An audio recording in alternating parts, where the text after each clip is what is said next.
If you lived among commoners, making any drastic decisions would be much more difficult. That's why our young heroine Ishiel Lorelei stayed with the bad guy for so long. For Pedro Gian, only his beauty and status in society were always important, because he wanted to become an aristocrat. The lady was used to being obedient and timid, so it was difficult for her to suggest that they separate. Breakups are never easy, and this was no exception, as the guy was clearly against it. He was used to the fact that everyone around him sincerely admired his talent and unearthly beauty. While Ishiel remained in the shadow of the superiority of the young man she was dating, everything would be fine, but the girl had to spend all her money on supporting the handsome Pedro. Although he had not yet received the title of aristocrat, Gian still tried to live in luxury. As soon as the heroine remembered her rebirth, she became tired of this whole difficult situation for herself. Ishiel understood perfectly well that any explanation she could give would seem insignificant to such an impudent guy. The young man's brains were only enough to conclude how well he was dressed today, so Pedro was sure that the young lady was simply trying to make him feel jealous. But in reality, Lorelei was truly tired of the constant betrayals of the flighty and sociable young man. It even got to the point that Pedro tried to seduce his girlfriend's colleagues at work, which he never admitted to. And even now the guy was thinking that he lacked love from Ishiel, which is why he behaved like that. Gian was so used to the life of a womanizer that he saw nothing wrong with his desires. So it's time for the heroine to explain to this guy how wrong he was in his opinion. And Ishiel had something to say about this. It wasn't for nothing that she had been dating Pedro for several years. For the first time in his life, the guy heard someone find such a huge number of bad qualities in him. Lorelei could spend hours talking about what a bad person her partner was. But the girl valued her time, so she soon left Gian alone with his thoughts. No one had ever dared to abandon Pedro, so this hit his self-esteem hard. But the heroine had no doubts about the correctness of her actions, because she remembered the future. This is all because not long ago she was reborn in this world, and before that she lived in a completely different one. And in the plot of this story, nothing good awaited the girl her whole life. Although she tried. Her birth family only demanded money, and no one around her cared about the well-being of young Ishiel. The younger sister, Soldika, turned a blind eye to the fact that Pedro was constantly cheating on his eldest daughter, so the heroine did not soon learn about the adventures of Gian, in whom she had been confident for a long time. Meanwhile, the guy constantly pressured the girl if he didn't like something about her behavior. The worst thing was that Ishiel's birth family did not protect her, using her to make money. At that moment, the heroine did not remember her past, so she obediently obeyed all orders. And all this led to the lady becoming seriously ill from fatigue and dying very young. If Ishiel had listened more to her problems, all of this might not have happened.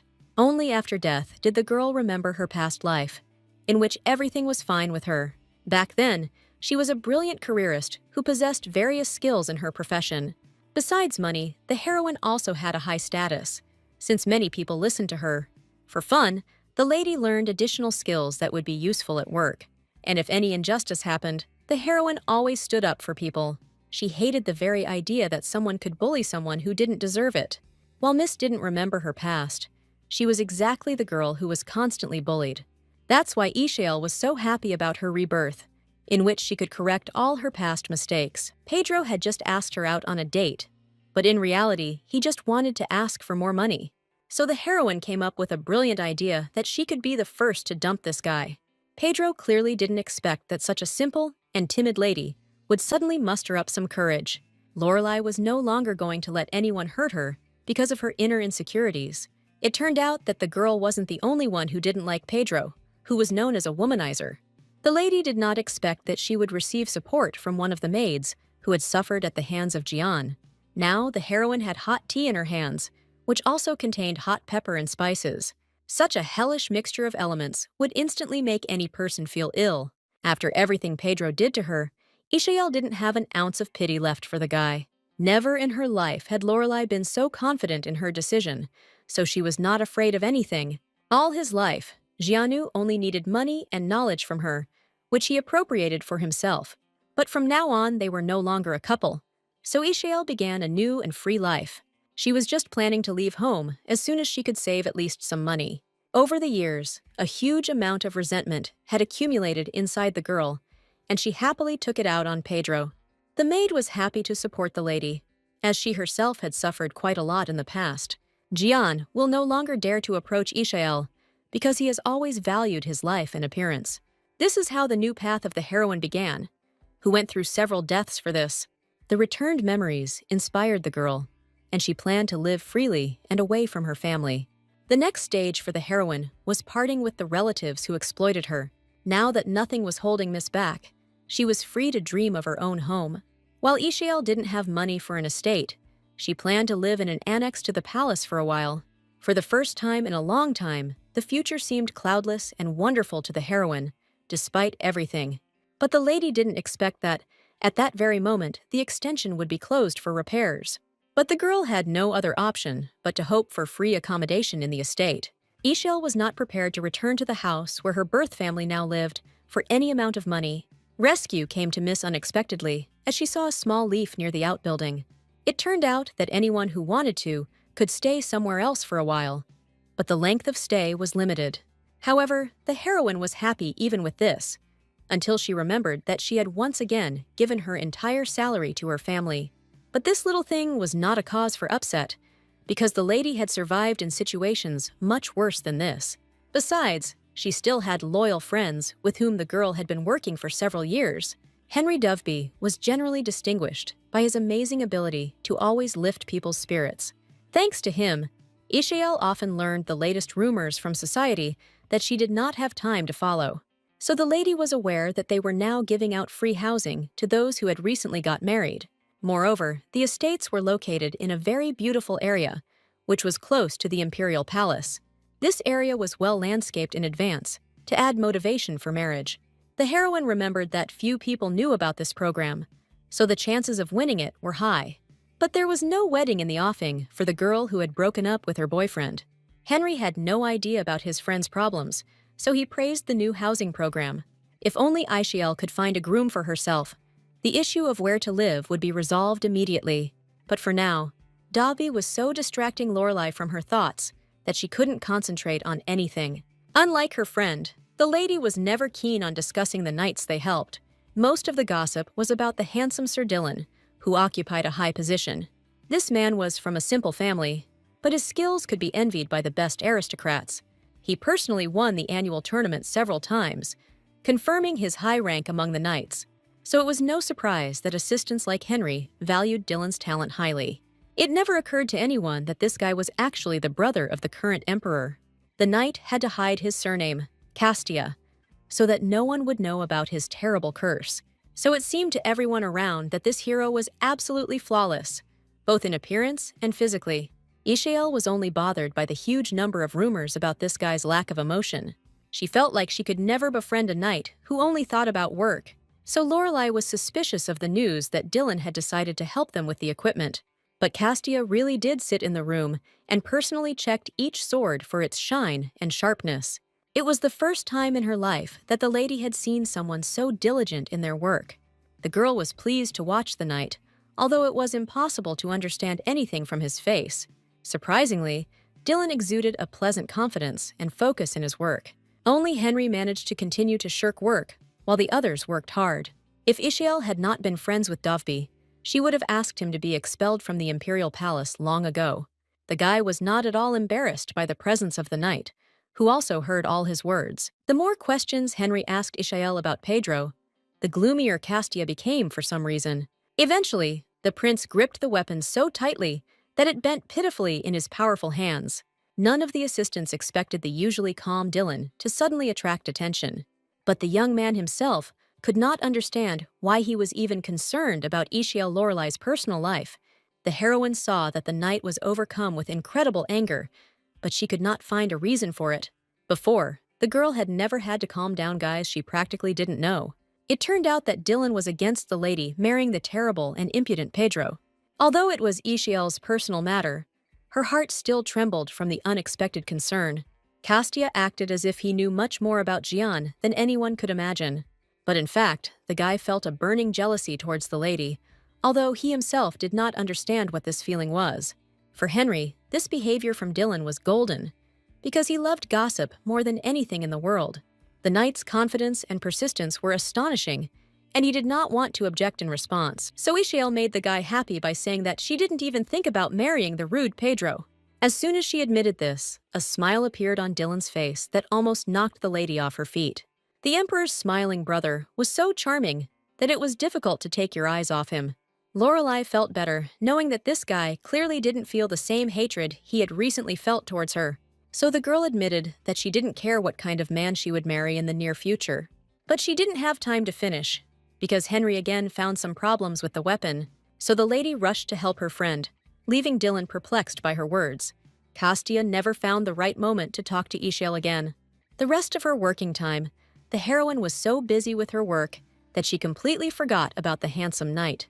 That's how the guy was left with nothing that day, although he had something to say in response to the girl's words. But the truth that the Emperor's brother carried within himself remained unheard by anyone due to his busy schedule. It was only in the evening that Ishiel remembered Dylan, but it was already too late to return to him. The lady's path lay right through her hated parental home, where they only took out debts in her name, and this time was no exception, as Lorelai quickly found a letter with a loan in her name. She had no idea what she had done to deserve such cruel treatment from her family since childhood. It was not in vain that Miss decided to eavesdrop on the conversation, because Pedro did not regret parting with her at all. Only Madame Massa stopped the guy from dating her daughter Soldika. In fact, the heroine was not surprised that her relatives were discussing her so dirty. Personally, Pedro was only concerned with receiving the long-awaited aristocratic title. Due to huge debts in the past, Laureline's family was forced to sell their status. That is why they became friends with Pedro, who also wanted to regain his influence in society. What Ishiel didn't expect was that her family was planning to take out another huge loan in her name. The woman had no doubt that her daughter would soon pay off all her debts again. This is all because the Emperor tried to support families and not leave anyone alone, so people were allowed to take out loans for any family member, as long as they could pay it off. It was this insidious rule that Massa had been using all this time, and she felt no remorse. This information proved very useful to the lady, who recorded the entire conversation she overheard. In the near future, the girl planned to get rid of the influence of annoying relatives. All her life, they only forced her to work, which Ishiel obediently did out of love for her family.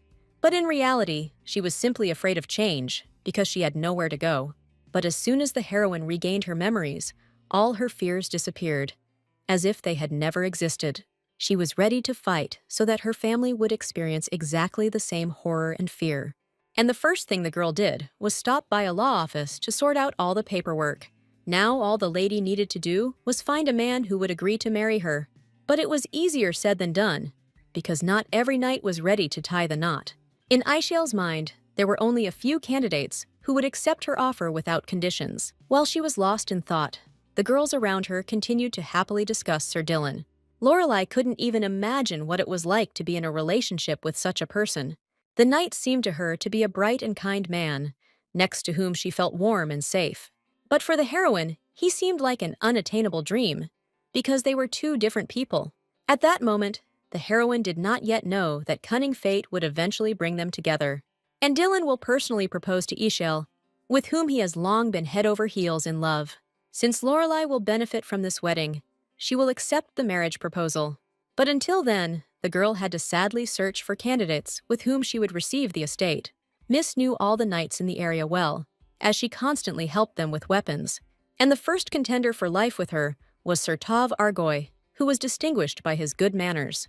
Argoy always managed to quickly become the life and soul of any party, for which many appreciated him. But the lady chose this guy because he was once not against a fictitious marriage with some girl. The next candidate was her friend Henry. Although he was a knight, he was also a good man. During their communication, the lady became convinced that the guy would always be on her side in any situation. Only next to him, because of his humor and artistry, the lady felt comfortable even in danger. And so it turned out that the girl had only two suitable candidates for marriage. Since the heroine had nowhere to live now, she had no right to remain idle, so she immediately went to Tav. The guy greeted the girl, who often helped him prepare for tournaments, with a joyful smile. But Ishiel didn't want to have such a personal conversation with her friend in front of other witnesses, so Lorelai waited for Argoy in a room where none of the knights usually went. True, the girl still wasn't sure that her friend would agree to her strange proposal, But soon the doors to the room opened, which gave Ishel hope that the conversation would not go well. But instead of Tav, it was Sir Dylan who approached her, whom the lady did not expect to see here. The guy looked like something had happened to Argoy, even though Lorelei had just seen him. But Castia immediately stated that the knight would not be able to come to the meeting with the girl because of his condition. But he was ready to convey all the lady's words to the guy, so that she would not worry about anything after the meeting. But the heroine wasn't sure that talking about marriage in such a situation would be right. At that moment, a merciless wind caught the piece of paper on which the lady was writing her arguments for marriage. Thanks to his skills, the knight easily picked up the document, the meaning of which he did not yet know. Lorelei realized too late what an awkward situation she had gotten herself into, because the guy had already read everything. The girl acted as quickly as she had never done before, out of embarrassment, even though she died several times. Ishael couldn't bear Dylan's gaze, which was always stern anyway. Casti was left only to regret once again that he was unable to have a normal conversation with the lady. The heroine only told her close friend about the shame that happened to her not long ago. As usual, Henry found words that almost completely calmed the young girl. But Ishiel's anxiety did not subside, because recently it was becoming increasingly difficult to find housing. That is why the lady wanted to enter into a fictitious marriage with Davi in order to get a free estate. The guy was clearly not ready for such a proposal, even though it came from a close friend. It was unclear from Henry's face what exactly he thought about this whole strange marriage situation. Only Lorelei's intuition told her that now she would be rejected even by a close friend. And the girl turned out to be right, because since childhood, Henry dreamed of marrying for love. That's why he wasn't interested in the tempting offer of a free estate. So the heroine was left with nothing again, although her time was rapidly running out with every minute. Ishiel never imagined that finding a partner would be such a difficult and challenging task. The girl was so deep in thought that she didn't notice the dark male figure slowly approaching, so she did not immediately recognize her as her acquaintance, who had no intention of harming the young lady. As soon as Lorelei realized that Dylan was in front of her fear instantly receded. For some reason, recently, Miss had been increasingly encountering a knight with whom she had not interacted before. It turned out that the knight had been waiting for Ishael for several hours to ask her a question about marriage.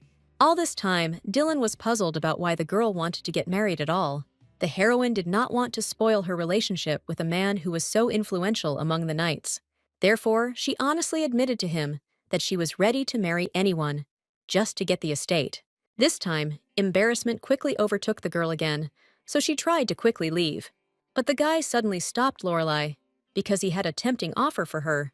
Dylan would have wanted to marry Ishael if she really didn't care who she considered as candidates. When the heroine woke up the next morning, she decided that she had simply dreamed all these events. It seemed incredible to the girl that Dylan himself would want to marry her. This guy was too handsome and cold to match recent memories. So in her head, the question of the wedding still remained unresolved and very urgent. However, early in the morning, the maid suddenly knocked on the lady's room, which did not usually happen. But the heroine was even more surprised by the news that some unplanned visitor had come to see her. A few minutes ago, Dylan showed up at work too early to get everything done. His assistant did not expect to see the gentleman, but was even more surprised by the object in his hands. It's all because the guy wasn't joking last night and was going to Ishiel to propose to her. Lorelei was speechless at the sight of such a handsome knight who came to her with a bouquet. But Dylan was serious, as his heart had been beating faster for a long time now at the sight of the girl. That is why he made such a decision, despite the fact that he was forced to hide his identity. The prince was a true gentleman, even if he didn't tell anyone about his status. Therefore, it was important for him to propose marriage according to all the rules of society. With this goal in mind, the guy came in the morning to the girl who had long since captured his attention. As soon as Ishiel heard the confession from the outside, she realized that everything she saw was not a dream. The realization hit Lorelei that she had done so much because of alcohol. The lady was not so clear-headed last night, as she was returning from a get-together with Henry. However, she immediately grasped the gist of the conversation, since it concerned her dream of obtaining an estate. Dylan's face looked serious, although it was usually difficult to judge the guy's mood by his expression. The heroine was not one of those people who missed opportunities that came their way, so she didn't object to Dylan's proposal, even though she knew almost nothing about him. But for some reason, the silence between them dragged on. Despite the fact that the girl had agreed, it was not the first time that Aishel felt embarrassed by her interactions with this strange, handsome man. His face always remained indifferent, no matter what events happened in the knight's life. So Miss mistakenly assumed that she had misunderstood Sir Dylan's intentions. The heroine still had some backup options, so there should have been enough time. But it turned out that Castia was also overcome with embarrassment, so he was unable to say a word. For the first time in her life, Aishel saw Dylan show any emotion around her. It was important for the guy to connect his life with the girl, since he subconsciously liked her. So now the question of the wedding was finally decided, which the heroine could not help but celebrate. As if she didn't have enough alcohol already in her system, she bought another one on the way home. At that moment, the lady was so eager to celebrate her liberation that she thought of nothing else. From now on, Aishel was truly free, which is what she had been striving for since her rebirth. After the marriage, Lorelai will happily move into the estate, which will be given to her for free, and her vile relatives will have no choice but to continue living in poverty. That is why the lady allowed herself to get out of control, because she had suffered humiliation from her family for so long. In her joy, she even suggested going to the registry office right away to get married. And Dylan immediately agreed, even though he personally had not consumed any alcohol that day. Until now, the girl could not explain to herself the strange behavior of the guy who agreed with everything. But the fact was a fact, and they had already gotten married last night, which Aishel had conveniently forgotten about. To maintain all propriety, Dylan came to the lady with flowers and the hope that she had not changed her mind. The guy had no idea that Lorelai would never agree to return back to her family. For some reason, Dylan's calm face inspired trust in the heroine, although they barely knew each other. In this situation, the girl was forced to cling to any opportunity just to get the estate. So she confirmed with a happy smile her decision about the marriage that would bring her freedom. It took Aishel a few days to prepare the main document, and Dylan was looking forward to it. Lorelai still found it strange to realize that she was now married to a knight. Surprisingly, the guy was calm about any suggestions the girl made. It was important to the lady to protect her future with this document, which she personally drafted. So the girl was very worried that Dylan might not sign his consent, and the guy, as expected, had questions, since he didn't like the clause about divorce. This is all because Aishel didn't want to stay in the marriage if they suddenly didn't get along. It came as a surprise to Dylan that their marriage could very well fall apart after some time. This is what made the guy sad, because he preferred to stay with the girl forever. While Lorelai felt like she had chosen too long a period for a sham marriage, Castia didn't know how to admit to the lady that he was completely satisfied with his future life with her. Suddenly, he saw in the document an inscription that they could extend the terms of the contract. This circumstance gave the guy hope that in the future they would preserve their fictitious marriage. Lorelai waited impatiently for Dylan to sign his agreement to all the conditions she had outlined. As a result, the lady was glad that the guy was ready to move into the gifted estate that very day. Castia was so happy that the lady became his wife that he promised to personally cook her dinner. But before that, the guy had to visit the imperial palace to tell them about the wedding. It was from the emperor's chefs that he learned the most delicious dishes, as they always remained top-notch. So far, his brother Amaryllis Castia had no idea what kind of business Dylan had done behind everyone's back. He was busy communicating with a great guardian named Theodore Savoy, who was a powerful magician. In recent years, the ruler has tried not to put too much pressure on his loyal and wise assistant. At the moment, there was no one stronger than Theodore, not even among his surviving relatives. It was because of the loss of his family many years ago that the Duke of Savoy withdrew into himself for many years. Amaryllis still blamed himself for not being able to help his friend in a difficult situation many years ago. Then the aristocrats close to the emperor were attacked by a group opposing Castia. Until now, these warlike people had hidden from the ruler and bore the name of the secret Red Guild. It was in that incident that the duke's son and daughter-in-law died, and his little granddaughter disappeared without a trace. Since then, Theodore had forgotten how to show emotions, since his entire consciousness was consumed by pain. Quite often, the subject of their conversations became the past of the emperor's family, which was not an easy one. Many centuries ago, in the north of the empire, there lived a beautiful girl who was a white witch. For a long time, she lived locked up in her cold estate and did no harm to anyone. Her quiet life changed the moment the girl met Emperor Castius. She fell in love at first sight, but the ruler was terribly afraid of the witch, although she was always kind. A terrible pain pierced the heart of the sorceress, who had previously not allowed herself to have feelings for other people. As punishment, she cursed the emperor and his entire family by forbidding them from experiencing feelings. Since then, the Castius family has never found a way to permanently get rid of the terrible curse. And so, once a generation, one person was born into their family who was completely devoid of any emotions. Amarella's father committed suicide because of this punishment, so the boy ascended to the throne early. But in his life, there was a brother who dealt with the terrible gift, no matter how terrible it was. Every time the ruler saw his steadfast little brother, a joyful smile spread across his face. The conversation was about Dylan Castia, who carefully hid his true identity from everyone. The guy, as usual, remained remarkably calm, no matter what happened to him in life. But the attentive emperor noticed that this time Dylan arrived in a new mood.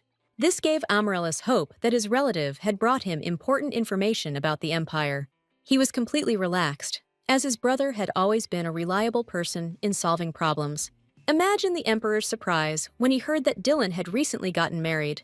Amaryllis couldn't believe he had missed such an important event in the life of his unemotional brother. It turned out that he didn't even know anything about Yahello, although she served at the imperial palace. The emperor's shock knew no bounds, since he had never expected his brother to ever marry. And then such serious changes occurred in Dylan, whose curse Amaryllis knew well. But what surprised the ruler most was the expression on Dylan's face that he showed for the first time. The ruler was ready to swear that he had never seen anything like this from the guy before. He had been close to his brother since birth, but he was never able to evoke such emotions. And now Dylan smiled at the mere thought of the girl he hadn't even introduced to anyone. All his life, the late emperor hated his son, who had inherited his curse and madness. That is why, from childhood, he locked the boy in a lonely house in the forest, where there were only servants. As soon as Dylan turned 18, his father mercilessly sent him to war. The father hoped that his son would die in battle, and there would be no more mention of the curse. But the more brutal the late emperor became, the more power young Dylan accumulated within himself. And now Amaryllis was wondering who the lady was that made the guy smile. The young man himself believed that what he was experiencing was not love, but some other amazing feeling. The ruler never thought that his brother could fall in love, because his heart had been cursed since childhood. The elder Castia could not find an answer to the question of why the life of the younger one was so important to him. Dylan didn't tell anyone about his lineage to avoid unnecessary attention and rumors. However, that unknown woman could still be a spy who knows the whole truth. That's why Amaryllis was so curious to know who exactly that assistant was. He tried his best to hide his interest so that his brother would not suspect anything in advance. But in fact, the ruler already had a plan, and he was going to implement it in the near future. Meanwhile, the heroine had no idea that her connection with Dylan had attracted the attention of the emperor himself. The girl went to meet her mother, although she preferred never to see her again. As the lady expected, Masa immediately started talking about how she needed money once again. But the girl was no longer the timid daughter who fulfilled all her mother's requests. So this time, the woman was noticeably upset when she received nothing from the working Yahello. Instead, the heroine asked her mother to sign the agreement, which she had brought with her in advance. Lorelei cunningly took advantage of the fact that Masa could not actually read the ancient language, so the contents of the document were hidden from her, because Madame was unable to understand a single word. As a rule, all nobles studied the ancient language from childhood in order to shine in society later. But as soon as Masa lost her status, she forgot all the information she had once received. While the heroine knew several languages perfectly well and could communicate freely in any of them, she deliberately lied to her mother that she wanted to take out another loan for their beloved family, although in fact the girl forced the woman to sign a compensation agreement due to the punishment. When Yahello heard that her mother's consent was required for this, she was at first completely stupefied. But in the end, she deceived Madame Masa so easily, as if she had been blackmailing her whole life. The lady did not feel sorry for any of her family, because they never truly loved her. However, her colleagues at work named Henry and Marilyn turned out to be interested in the girl's marriage. So throughout the day, Lorelei unsuccessfully ignored all the questions from her friends.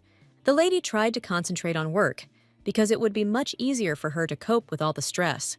But it turned out that Marilyn was not going to remain without answers any longer, because curiosity was eating her up. In fact, this lady had been keeping an eye on Dylan for a long time, so now she was testing her friend. Ishael remembered well that Merlin valued her appearance, so she pointed out her shortcomings. As soon as the girl was distracted by anxiety, the heroine had the opportunity to escape from her. All this time, Miss ignored the words about her appearance, but this could not continue. True, today the lady had so much work that she did not have time to tidy herself up. What surprised Ishael most was that the knights asked for significantly more equipment this time. But the curious Marilyn still didn't give Lorelai a break, preventing her from working at the proper time. Fortunately, the heroine had the ability to ignore the evil words that came from people. While the girl was at work, Dylan cooked a delicious dinner, as he had promised his newlywed wife. In fact, cooking was one of the guy's favorite hobbies, although he didn't practice it often. For the first time in a long time, the knight took a day off for this, which caused a huge stir. Castia didn't even think about getting angry because of the rumors around him, but he forgot that his face always frightened people. The young man was constantly haunted by the thought that he had entered into a marriage contract with a beautiful girl. As a boy, he often dreamed of a home and family, but instead, he almost always found himself alone. But instead of a real family, he only had toys, which the boy loved madly. What interested him most was what true love was, since he didn't receive it. All his life, his father did nothing but mock him, so the boy did not have a single understanding of what family is. That's why it was so important for him to finally get married and have a girl by his side. So for the first time in a long time, the young man experienced experiences that he had not had for a long time. For this reason, the knight prepared in advance for Ishael's arrival, since they were now married.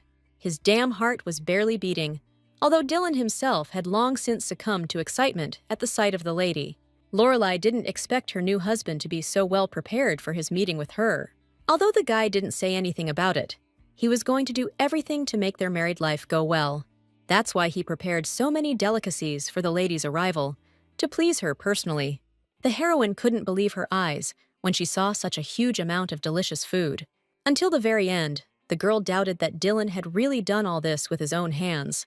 The guy himself thought that he still hadn't put in enough effort, because Miss wasn't jumping with delight. But in reality, everything inside Ishael was rejoicing, because she always loved to eat delicious food. Out of impatience, the lady immediately began to eat, since she really had eaten almost nothing today. And the very first fish dish made Lorelai almost go to seventh heaven with happiness. Although the heroine did not know how to clearly express her emotions, she was still extremely pleased. But all this did not take away the lady's desire to talk about why the guy married her in the first place. She refused to believe that she could please such a handsome and skilled knight. But other than that, the young man had nothing to answer, so an awkward silence hung between them. Ishael constantly looked for reasons in her surroundings because she had very low self-esteem. That's why she couldn't believe that the usually emotionless Dylan had feelings for her. To avoid revealing his thoughts, the guy said that it was simply time for him to get married. But he still considered the girl worthy of respect, because she did so much for others. The lady found it strange to hear compliments from a man about whom terrible rumors were circulating. According to one of them, the guy did not respect women at all, using them only as servants. However, Ishael didn't believe in such things, so she was pleased to learn something new about herself.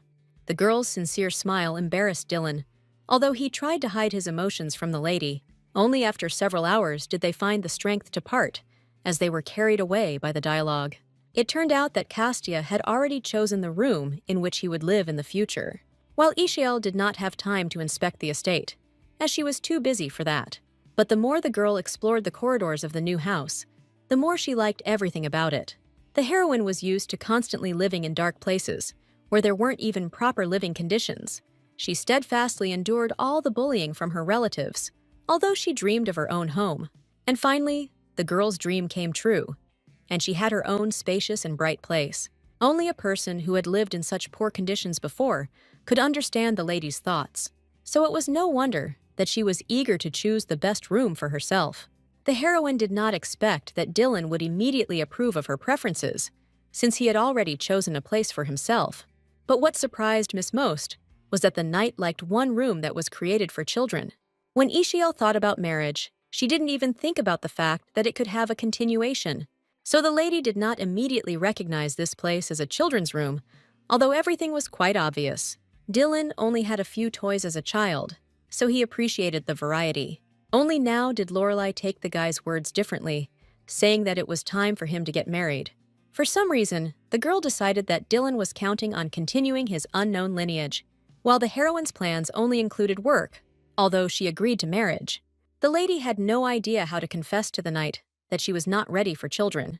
All the thoughts were mixed up in Lorelai's head, who was not used to solving issues related to relationships. Dylan's preferences for a room that was designed for children seemed very strange to the lady, but Ishel was not ready to reveal her thoughts, because it could ruin the relationship between them. So once again, Castia had to watch the young lady's lightning-fast escape. Only in her room was the heroine able to come to her senses a little, because the guy's tastes confused her. But for some reason, Miss didn't feel any rejection inside, as this whole story made her smile. Since it was late, Ishel couldn't think of anything better to do than go to bed. She did not immediately notice the decoration of the room she had chosen for her future residence, but everything inside was much better than all the beds the girl had slept on in her past life. Lorelai's happiness knew no bounds, as her life was gradually getting better. Even in her wildest dreams, the girl could not have imagined that she would feel so good. However, the weather had its own plans for the lady's peaceful sleep, as a couple of hours later, it woke her up with a thunderstorm. To her horror, the heroine once again remembered how much she was afraid of lightning and thunder outside the window. For some reason, since childhood, the girl could not stand these sounds, even if she was safe. Previously, the only thing that helped her was the prayers that the lady whispered throughout the night. But now, the Miss decided to distract herself with a glass of water in order to at least slightly calm the trembling in her body. But as soon as Miss stepped out into the corridor, she collided with a dark figure, causing her to fall in surprise. Only a few seconds later, the girl discovered that she had accidentally scared her friend. Dylan, too, couldn't sleep because of the bad weather, so he explored the vastness of the new estate with interest. Who would have thought that a guy would choose a baby rattle as protection from lightning? Ishiel didn't believe that something like this could save her from fear, but she didn't argue. As another clap of thunder sounded, Lorelai unconsciously pressed herself against Dylan's body. The young man clearly did not expect that the lady would suddenly choose him as a protector from the formidable lightning bolts. But at that moment, due to a fit of fear, the heroine was unable to control her actions. It turned out that the guy had no intention of being offended by the lady, but offered her protection in the form of a rattle. Although Ishiel was skeptical of this method, the sound of the toy really did have the power to calm her down. True, for an adult, such a method of consolation inevitably remained strange. However, Dylan looked so focused, as if he was putting all his effort into helping. So, in the end, a grateful smile was reflected on the heroine's face, because the guy was sincere with her. Only now did Castia realize that people needed closeness to feel more at ease. After all, it was only when she was next to him that the girl almost forgot that lightning was still thundering outside the window. That is why the knight escorted the lady to her chambers, although neither of them was planning to sleep yet. Eshiel remembered the difficult day ahead, but the stress she had experienced prevented her from relaxing. Dylan was worried about Lorelai's condition, so he stayed with her, even though he was tired too. Only in this way could the guy be sure that nothing bad would happen to the girl again. To lift her spirits, he quickly prepared some delicious tea that would relax her nerves. For the first time in a long time, the heroine received so much care and attention from a stranger. She was pleased to receive warmth from her friend, with whom she had her first married daughter today. The lady herself attached little importance to this moment, since their marriage was fictitious anyway. But as soon as Dylan remembered this event, his face immediately flushed with embarrassment. Throughout his life, many aristocrats paid attention to the guy because of his appearance. But every time Dylan put work first, so he refused to communicate with everyone. For this reason, they soon stopped inviting him anywhere, as they were afraid of encountering a refusal. And only the heroine was in no hurry to judge the young man by his actions, because she didn't really know anything about him. But rumors said that Dylan had always been an arrogant and self-absorbed person.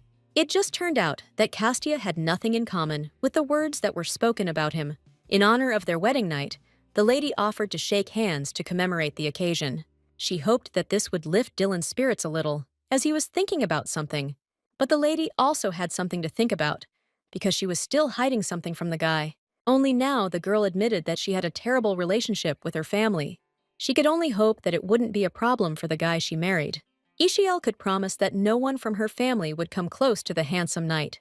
The girl's confident words made Dylan's soul flutter as he fell in love with her more and more. Naturally, the heroine was also interested in information about the guy's family, since she hadn't heard anything about him. But then, with another clap of thunder, some unknown memories entered the lady's head. They were all full of pain and horror, but the girl could not make out anything specific among them. She curled up into a ball in panic as an incomprehensible pain slowly tore her apart from the inside. These memories appeared periodically, along with the thunder, but the lady never understood what they meant. Previously, Ishel had to cope alone with the pain that consumed her during bad weather. But now everything was different, because next to the girl was Dylan, who was full of tenderness. In his company, even the most terrible horrors gradually faded from the lady's mind. Ishiel's relatives never paid attention to her fears because they did not love her. But young Lorelei wasn't pretending when she said the pain of memories was consuming her. The only advice for the girl was sleeping pills, because Masa always hated her daughter. So Ishiel got used to being alone, even if someone from her family was nearby. But now the heroine began to think about whether this is what a real family should look like. While the young heroes were resting, there was a man in the imperial palace who could not sleep. It turned out to be Amaryllis, who had come up with a cunning plan for himself during the day to test his brother's wife.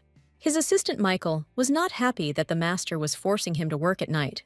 But the ruler never cared what his servants thought about his strange behavior. If something came into the elder Castia's head, he would certainly try to implement it. Over the years of serving the emperor, Michael had become accustomed to his master constantly trying things out. There was probably not a single person in the empire who loved experiments so much. From time to time, the court magicians were horrified by yet another strange behavior of the ruler. The last such find was giant fruits, the rotting of which was dealt with by assistants. That's why no one was happy that the emperor's eyes lit up at another moment. But everyone forgave Amaryllis for his strange behavior, because he always cared about his people. So the inhabitants doted on the ruler, who constantly improved their simple life. Many were ready to worship the Castia family their entire lives, praying for its prosperity and well-being. What can we say about holidays, when crowds always gathered in the square in front of the palace? That is why it never occurred to anyone to rebel against the strange ruler of the empire. This time, the assistant noticed too late that his master was using a camouflage ring. Amaryllis had enough magic to hide its appearance from people for some time, so he confidently cast the spell that would disguise him from everyone. Michael was horrified that the master had left all the work around the palace to him. Just recently, the assistant went on vacation, and now he will have to cancel all his work. The next morning, the heroine woke up sweetly, unaware that a test awaited her during the day. Never before had the girl slept so peacefully when thunder and lightning rumbled all night. But what pleased the lady most was that there was already a huge pile of delicious food on the table. The girl could only dream of such care, because before she had to cook for herself. But the lady was unable to try anything she saw, because she noticed the handsome Dylan. He had just gotten out of the shower and didn't expect his wife to wake up so early because of the smell. They weren't at the stage of their relationship where Ishiel would be comfortable with such a revealing image of the guy. Lorelei, embarrassed, stormed out of the manor without even trying any of the food they had prepared. The young man couldn't even imagine that someone would be so uncomfortable looking at his beautiful body. As the heroine expected, rumors about her marriage spread too quickly in society. Even though she was married to Dylan, she still tried to keep her distance from him. Although the guy made a good impression on her, the heroine tried not to open her heart to him too early. Right now, she was happy and could no longer dream of anything else for herself in the future. But their marriage was fictitious, so the lady could soon be left completely alone again. That's why Ishiel tried to remain independent, because it would mean much less pain in the future. Her workday began with her colleagues, for some reason, harshly scolding the new assistant. Miss had never seen this guy before, but she instantly felt sympathy for him.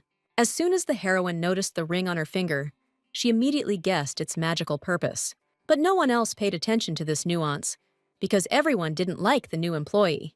Only Ishiel stood up for the young man, because she understood that his appearance was not just like that. The only thing Marilyn didn't like was that Lorelai didn't give her the opportunity to continue arguing. So the girl cleverly shifted all the responsibility for the newcomer onto a skilled colleague at work. No one expected the heroine to calmly accept the responsibility that was placed on her as a joke. In her heart, Ishael always disliked those who bullied other people for no reason. That's why she was the first to extend her hand to the stranger, who still had his whole life ahead of him. Lorelai planned to be polite, no matter how inept the man turned out to be. All because the miss was sure that under his appearance, there was someone of high status. Such magic rings were used only by people who were trying to hide their identity. It was an excellent way of camouflage if a person needed to sneak somewhere. Moreover, the young man's behavior really did remind us that he was studying everything carefully.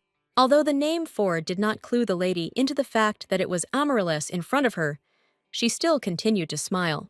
Meanwhile, Dylan was going through the tough daily training he had become accustomed to. Every day, more and more people gathered around the ring, wanting to cheer for the knight. But Castia didn't pay attention to anyone, because only his own results were important to him. No matter how hard the knights tried to surpass the commander, they did not even come close to victory. Everything would have been fine if Dylan hadn't heard rumors that Ishael was hanging out with some guy. The knight had not yet learned to cope with the emotions that had consumed his heart because of these gossips. The knights who were closest to the young man immediately sensed some kind of murderous aura coming from him. No one could understand the reason for this, since Dylan, as usual, won all the fights. The knight who had just lost took his opponent's expression personally. He was ready to fight again because he believed that he could defeat Dylan someday. But the guy didn't expect that Castia would already be ready to repeat her recent victory. The anger filled the boy's mind so much that he longed for any opportunity to release it. Meanwhile, the heroine brought the newcomer up to speed, explaining to him all the upcoming responsibilities. In fact, Amaryllis felt awkward about having to hide behind Ford's mask. But the ruler did not have time to think of a better way to secretly infiltrate the knightly order. All this was necessary in order to find out as much as possible about his brother's wife. But the emperor had never done any physical labor before, so he quickly made mistakes. It was for this reason that all his colleagues who needed to correct his mistakes turned against him. Amaryllis felt genuinely sorry for the girl he continued to cause problems for during work hours. Ford had no idea that the lady was only polite to him because she already suspected something. Ishael did not pay attention to the assistant's shortcomings since she believed that he came to test her. That's why she continued to smile kindly, no matter how much Ford ruined her work. Until the very end, Amaryllis tried not to open his heart to the lady, although she had long since amazed him with her kindness. They were distracted from work only when it became known about the duel right in the middle of the working day. But the battle ended too quickly, as no one could defeat the angry Dylan. Only at the end of the fight did the guy feel a little better, but he still didn't feel any regret towards his opponents. Ishael only made it to the show at the very end of the battle, which is why she didn't notice her husband's emotions. But Dylan immediately noticed that there really was some guy in the lady's company. His icy heart instantly sank as the curse dulled all emotions and feelings. So the young man did not fully understand what kind of strange emotion he was experiencing at that moment. For some reason, the sight of Ford made him want to rip him apart, even though they didn't know each other. Amaryllis immediately felt the murderous aura emanating from his brother in his direction. So he felt awkward, even looking into the eyes of the knight, who could recognize the emperor at any moment. The fact that the unknown young man was turning away from him made Dylan even more suspicious. But before he could say a word, Ford urgently grabbed Ishael to get back to work. If the new assistant had run a little slower, the knight would have easily reached him with his weapon. But Lorelai's gentle smile, promising to meet him at home, interrupted all of Dylan's menacing thoughts. It was not the first time that, around this girl, he had lost any desire to remain menacing and angry.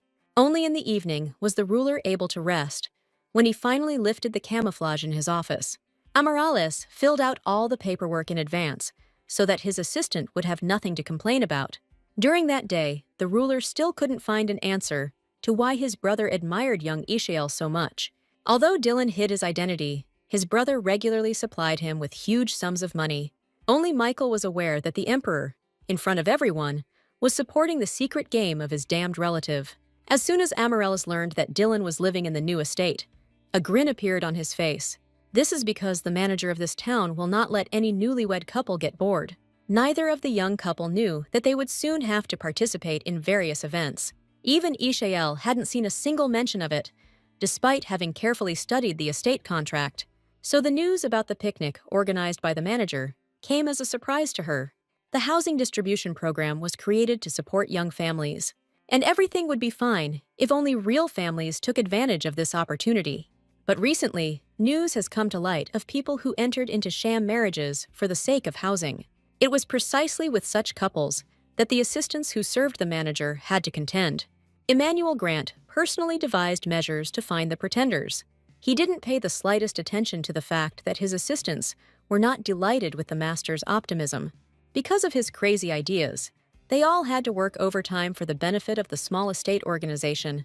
In fact, among these people, there was one guy who only got this job temporarily. His name was Sorban, and not long ago, he had been helping the people who served in the imperial palace itself. So he was the one who was most indignant about the fact that Emmanuel was constantly coming up with something new. This man was not satisfied with what he had already achieved through the distribution of estates. Grant wanted to rise even higher, to personally raise the population in the very center of the empire. He was not at all embarrassed by the fact that his assistants sincerely believed their master to be crazy. There was an inexhaustible enthusiasm inside Emmanuel, so he turned a blind eye to many things. Soon the newlyweds began to gradually gather for a picnic, which was impossible to miss. The assistants immediately noticed couples who clearly loved each other sincerely, but they still looked closely at all the lovers to find those who were lying. Only Yahello and Dylan didn't try to coo at each other, which immediately aroused suspicion. So Emmanuel first of all noticed this couple, who were distinguished by their coldness. Sorban immediately told the gentleman that these two served at the imperial palace. This interested Grant, who tried to curry favor with the ruler for the sake of merit. So he only began to watch the heroine more closely, so that she could feel the manager's gaze on her skin. Yahello had a hard time staying calm, as she would have preferred to stay home. There were so many admiring couples around that the cuteness dosimeter should have broken long ago. In fact, the girl gave Dylan all the necessary instructions just last night. She had done so much that she could not afford to expose their sham marriage. That is why the heroine made every effort, although she was not ready for intimacy with the knight. Meanwhile, Emmanuel began his performance, which he had been preparing for several days. The manager's greatest dream was the happy and loving faces of the newlyweds. Only Dylan and Yahello didn't fit into this picture, because they behaved too calmly. Grant couldn't just leave people who were becoming increasingly suspicious to him. Sorban was only too happy to joke once again about how this couple was definitely not real. But Dylan was prepared for such comments, because yesterday he had put his whole soul into lunch. And in the end, Yahello's beautiful face appeared before everyone, lined with food. Seeing such beauty, Emmanuel's heart was forever given to this sweet, albeit quiet couple. The girl herself did not expect that the knight would try so hard for their alibi. Sorban had nothing more to say to support the idea that Lorelei and Castia had behaved deceitfully. While the lady was trying to prove that she loved Dylan, her mother had her own problems. Only now did the woman learn that she had signed an agreement to reimburse her own daughter's compensation. Now the lady had no right to refuse payment, although she did not even have money to live on. But the troubles didn't end there, because Soldika was unable to take out a loan in her sister's name. It turned out that she had changed her last name when she got married, and now Lorelei was not related to her. At first, Masa was naively happy that her daughter had finally married Pedro, but the guy himself didn't know that he would no longer be able to restore his relationship with the lady. No one expected Yahello to send compensation demands even to his ex-boyfriend. Madame Lorelei could not believe that her daughter had treated her family so cruelly, but Pedro really did have documents in his hands that forced him to pay the girl money.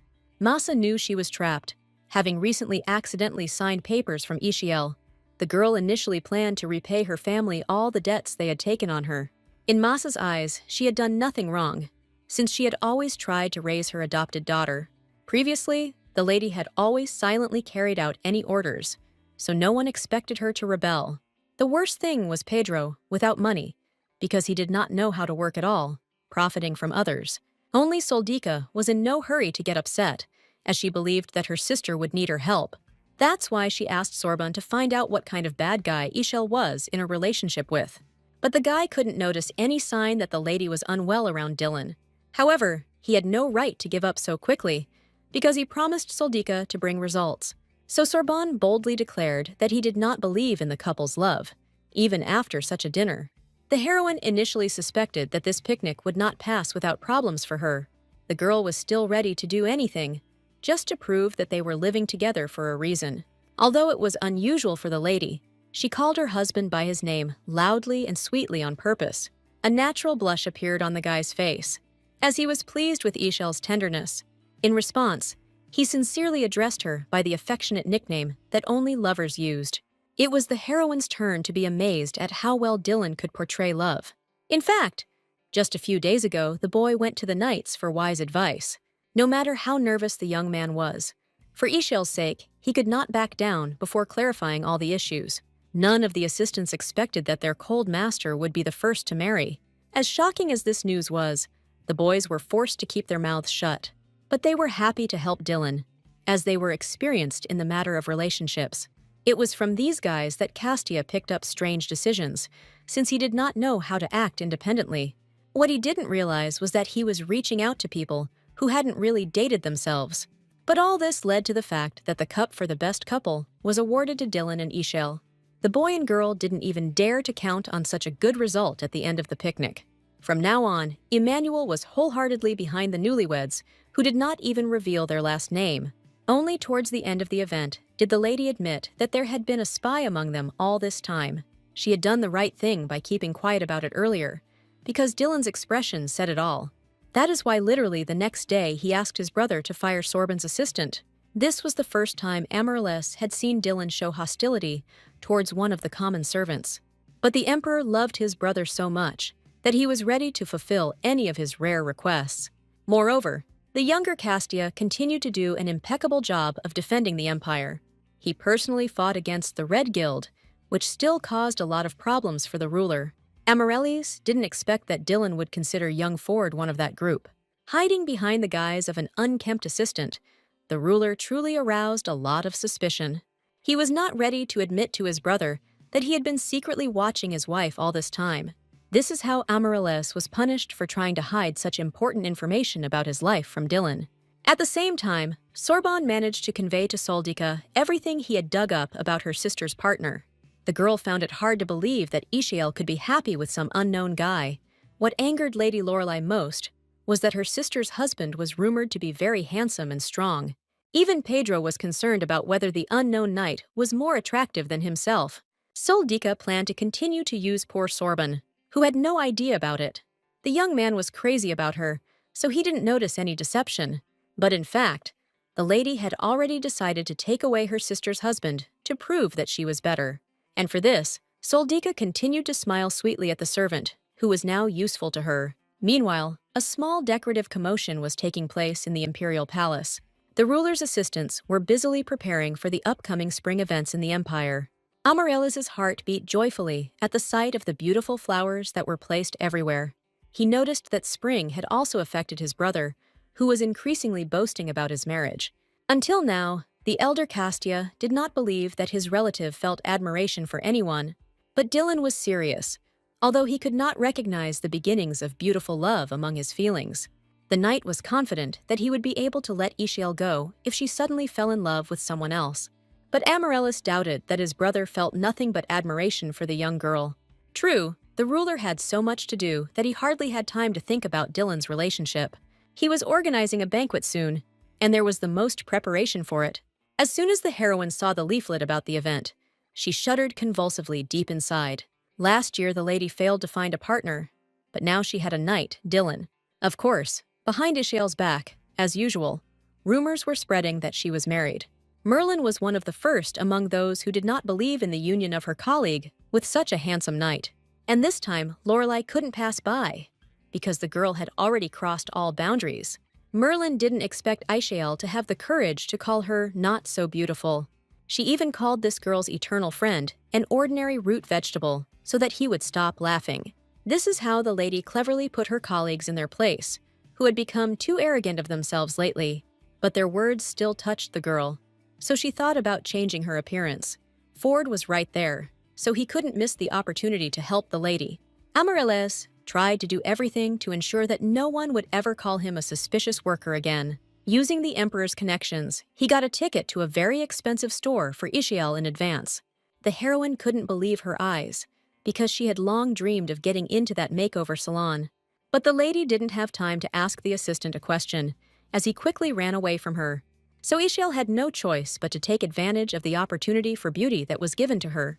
The owner of the shop, Madame Tussauds, turned out to be an unusually energetic woman, and her assistants radiated much more optimism and energy than their beautiful and wise mistress. Nothing was impossible for a woman, so she could make every lady beautiful. In fact, inside the heroine was sad, because Dylan did not go to the salon with her.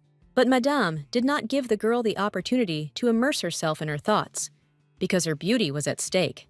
And Tussaud began by throwing away the terrible glasses that always adorned the heroine's face.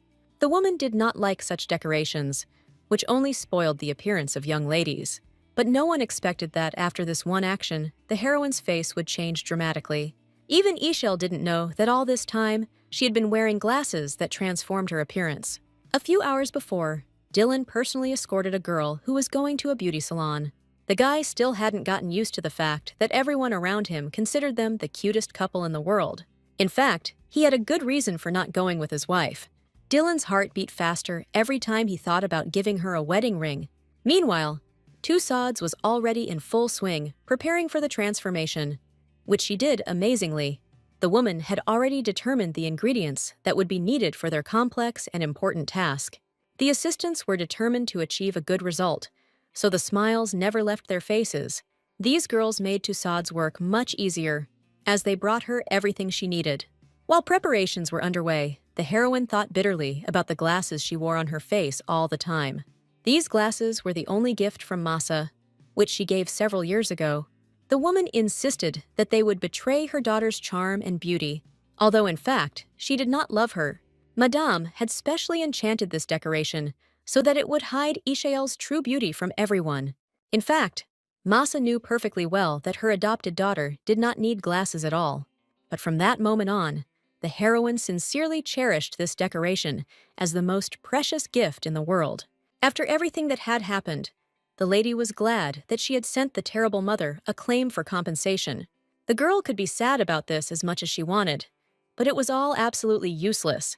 Moreover, Madame Tussauds could infect anyone with her incredible enthusiasm and joy, and her assistants further inflamed the fun that was taking place during the process of creating the beauty potion.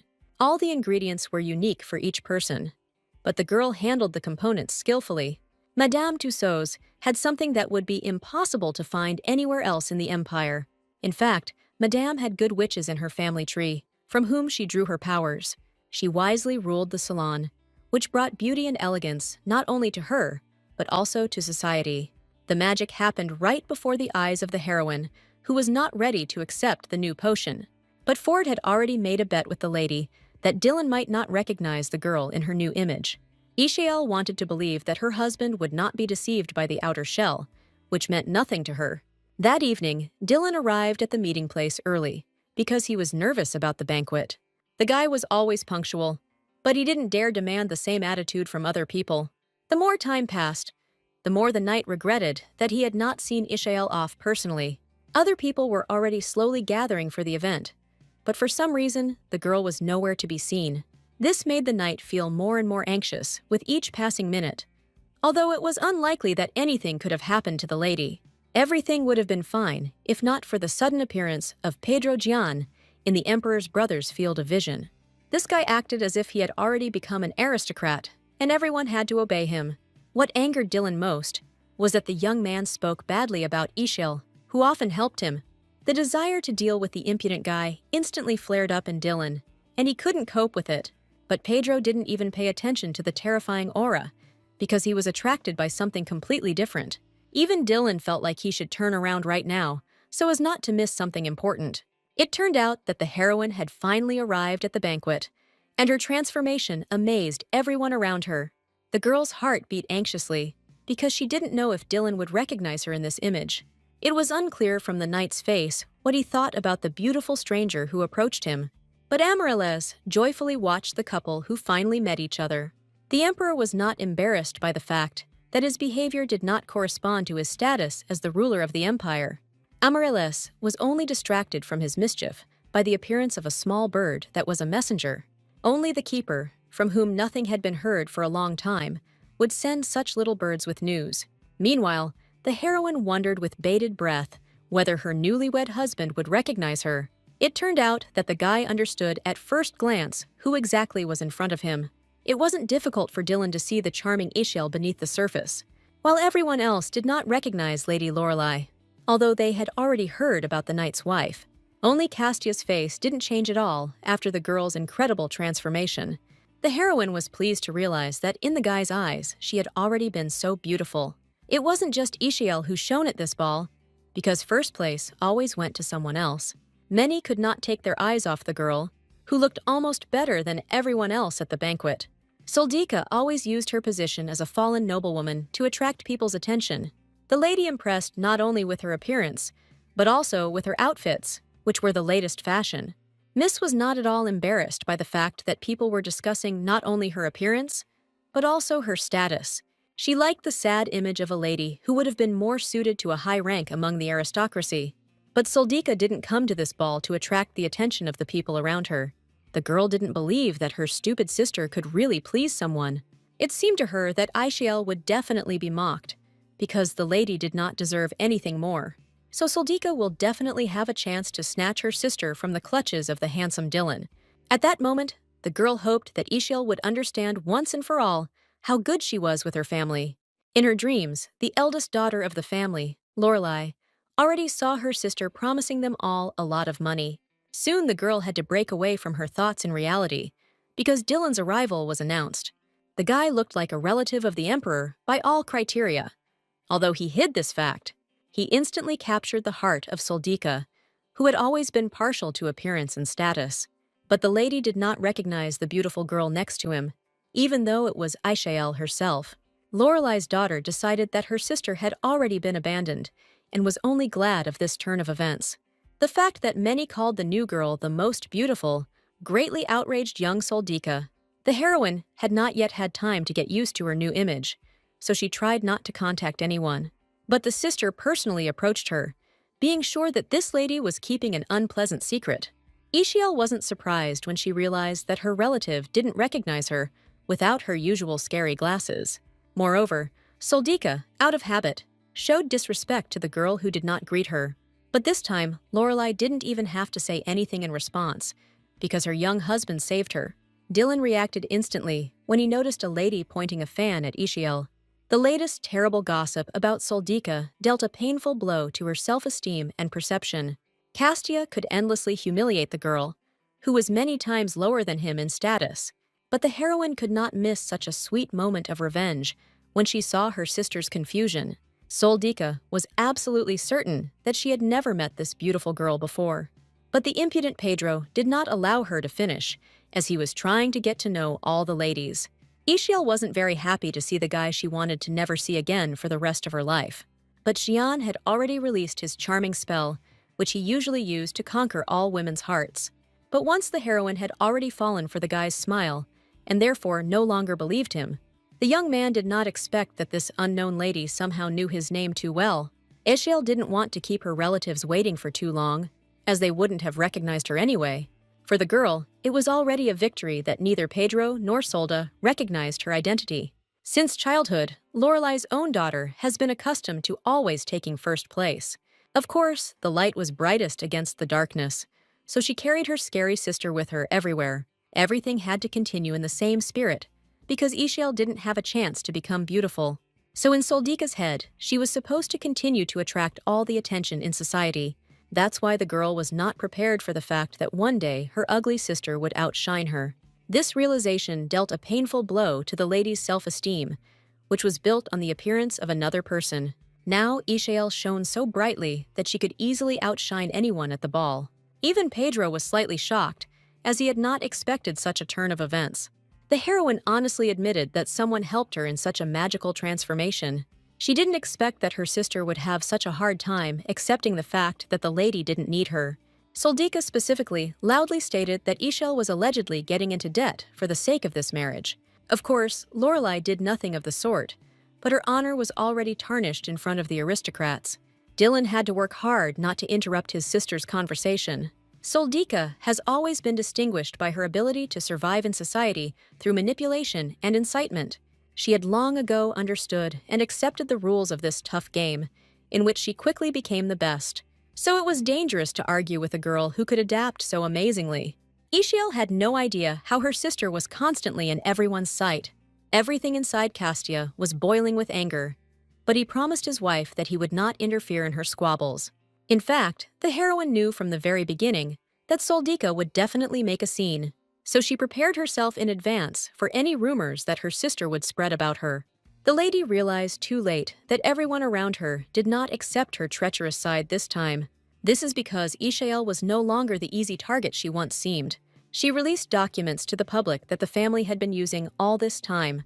So many aristocrats supported the girl's decision to get married. Most of the people in the room were Ishiel's colleagues, so they remained on her side. Of course, the heroine did not expect an easy victory, and she turned out to be right in her suspicions. Until the very end, Soldika pretended that it was very painful for her to lose her beloved relative. She has always had an amazing ability to attract attention and evoke pity in people. But for this occasion, Ishiel and Dylan also prepared a small stage for the aristocrats. Solidka could never have imagined that one day her sister would repay her in the same coin. At the right moment, the heroine pretended that she suddenly felt ill from such conversations. The older sister clearly didn't expect her younger sister to make such strange sacrifices for the sake of justice. Dylan played his part well, as his expression instantly changed for the worse. The boy and girl had rehearsed this little performance in advance and prepared it for everyone. While the aristocrats believed in the reality of what was happening, Soldiku could not be deceived. The girl immediately found it strange that her sister still didn't have a wedding ring on her finger. The heroine has been so busy working lately that she has lost sight of this important moment in marriage. Now the truth was on Soldika's side, who had finally found leverage over her sister. The heroine hadn't come up with any plan for this case, so panic overwhelmed her. The support came to the lady from an unexpected side, because they had not discussed this issue with their husband. But Dylan never forgot that he still hadn't given the girl her engagement ring. At the sight of this picture, Pedro was finally convinced that he had lost Ishiel forever. But the current adopted daughter of the Lorelei family really attracted the guy with her beauty. Until the very end, Castia did not know what the lady's reaction would be after his unexpected proposal. But all the aristocrats were pleased just because they personally saw confirmation of such a beautiful marriage. Dylan didn't resist when Ishiel suddenly grabbed his arm in front of everyone. The lady announced loudly that they would soon be holding a gala event. The girl was not averse to inviting even her family to it, which caused her nothing but problems. Only Soldika was not happy with her sister's stunning victory, which she could no longer object to. The heroine was pleased that for the first time in a long time, she was able to put her relative in her place. But Soldika was not one to remain silent after being offended, so she promised to complain to her father. Ishiel was afraid of this man throughout her childhood, because he always remained a formidable figure for her. Elon Lorelei loved only his own daughter, and the younger one got it even without reason. In her youth, the lady did not dare to object to the man who rarely appeared in the family due to work. Each time, Soldika took advantage of her father's presence to ruin the life of her unloved sister. But there was still a lot of time before Elon's arrival, so the heroine tried not to be upset. Now the girl, more than anything in the world, wanted to know how Dylan had immediately recognized her. This question troubled the lady throughout the banquet, but at that moment there was no time to discuss it. It turned out that Castia had no doubt that it was his wife standing in front of him. This is all because the guy initially only paid attention to the girl's inner world. This fact greatly embarrassed the heroine, who was often sloppy and too hasty in her actions, but Ishiel was glad that she had found a man who accepted all her shortcomings and virtues. Dylan was ready to support his wife in everything, just so that she would continue to stay close. That's why the guy wasn't offended by the girl, even though she made the decision about their wedding on her own. True, he was never able to admit that he was actually a relative of the emperor, so the guy upset the girl by saying that he allegedly didn't have money for a beautiful wedding. Ishiel was used to always having to rely on her own strength, so she wasn't too upset. She was willing to take care of Dylan financially since he cooked so well. At that moment, the boy and girl heard gossip from the outside, which was discussing the night. It was no news to Ishiel that the young man had already been called cold and heartless more than once. But the guy didn't expect that he would suddenly be compared to that same damned brother of the emperor. Since childhood, Dylan had been hurt by talking about his curse, which he could not break. No matter how hard the knight tried, the witch's spell caught up with him every time.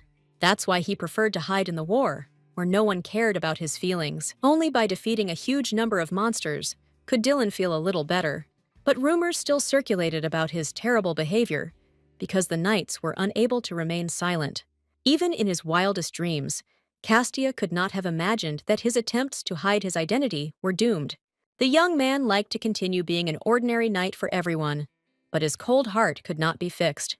Only the heroine was genuinely outraged by such gossip, because people were comparing different people. The girl had no idea that she had actually been communicating with the emperor's cold brother all this time. Only at this moment did Dylan decide to ask how the lady felt about the Duke of Castia. He was very afraid to hear that the lady would never accept his true damned essence. Ishiel has always been a person who was not quick to judge others based on rumors and gossip. Of course, like everyone else, she had heard a lot of bad things about the damned prince. But the heroine refused to believe that all these words really referred to that man. Dylan's heart skipped a beat as he heard support from others for the first time in his life. Ashiel would never have guessed how important all her kind words were to the guy now. The girl's compliments made the knight blush, because all his fears turned out to be useless. As usual, the lady took the guy's reaction personally, although she hoped to improve his condition. The only thing Ishiel could think of was to call the young man home so that he could feel better. Meanwhile, the emperor finally arranged a meeting with the custodian who had called him. Theodore Savoy was not one to invite Amaryllis to his place, just for interesting conversations. Previously, this wizard could really joke a lot and take a break from work with the prince. But after losing almost his entire family, the keeper forever withdrew deep within himself. Amaryllis always tried to remind Theodore that his granddaughter might still be alive. Savoy clung to this idea as a drowning man clutches at even the thinnest straw. He personally went to a fortune teller not long ago, who told him good news. This man was considered a powerful magician, although he did not reveal his identity to anyone during his predictions. It was he who told that Theodore's granddaughter was trapped in some terrible and cruel family. Savoy did not have time to rejoice at the news that the girl had managed to escape, because the danger had not disappeared. It turned out that she had been taken captive by one family and ended up in a marriage with a man who was not the most pleasant or kind. When this man finally falls in love with the lady, no one will be able to see her again. That's why Theodore planned to find the girl before it was too late for her. The ruler immediately thought that such news looked like a real scam, but he didn't dare upset the keeper, who was finally showing emotion after a while. Amaryllis wanted to help the old man in any way that his connections could provide in this unpleasant situation. At the moment, Soldika also needed help, as she had gotten into a lot of trouble because of her sister. Ishiel managed to leave the banquet with her head held high, but her eldest had a hard time. After the girl left, many looked at Soldika differently and lost all respect for her. The lady had no choice but to throw herself at the feet of the most distinguished aristocrats, but even they refused to help the girl, so as not to tarnish their reputation in front of others. What angered the lady most was that Pedro also appreciated the beauty of young Ishiel. The guy's mind was filled with nothing but beautiful ladies, despite the fact that he had an exam soon. Gian didn't even doubt that he could become a high magician, because he had Ishiel's dissertation. In his head, the guy imagined a wonderful future in which he would definitely receive a title. And then, no girl would be able to resist the handsome and rich aristocrat who possessed magic. At that very moment, Pedro was planning to win back Ishiel, who would clearly pay attention to him. Little did he know that he didn't stand a chance against the skilled Dylan. His cooking skills were capable of impressing even the most experienced chef in the empire.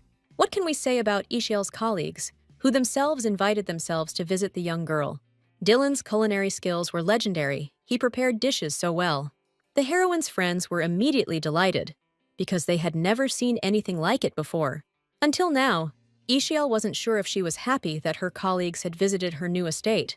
Surprisingly, this time, Marilyn behaved politely and did not even try to offend the girl. The blonde had forever learned the fact that Lorelei could stand up for herself in any situation. That's why the lady wasn't against inviting colleagues to her wedding, although she hadn't yet decided on the date. The heroine understood that this event was especially important for Dylan, even though he agreed to sign.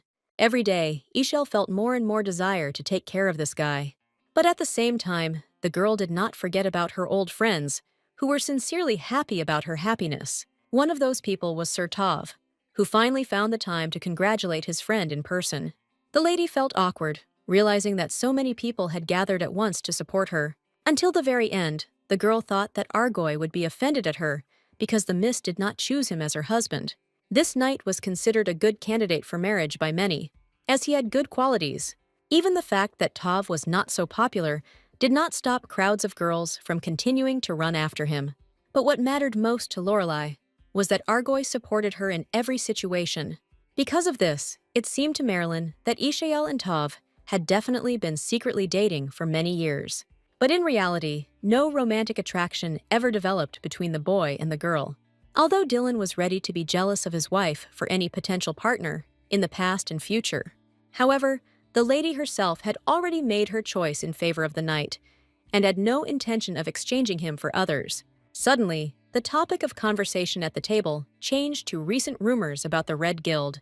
Many minds were concerned about the actions of this mysterious organization, which only brought harm. So the knights were interested to hear Ishael's opinion on whether the criminals would be caught. It's just that recently, the lady has been so busy with the wedding that she hasn't even heard about the news. Once again, Dylan saved his wife by insisting in time that she was tired after their conversation. After several days, memories of the past took over the young heroine's mind. Around the same time, she finished writing a dissertation for her ex-boyfriend, but received no thanks.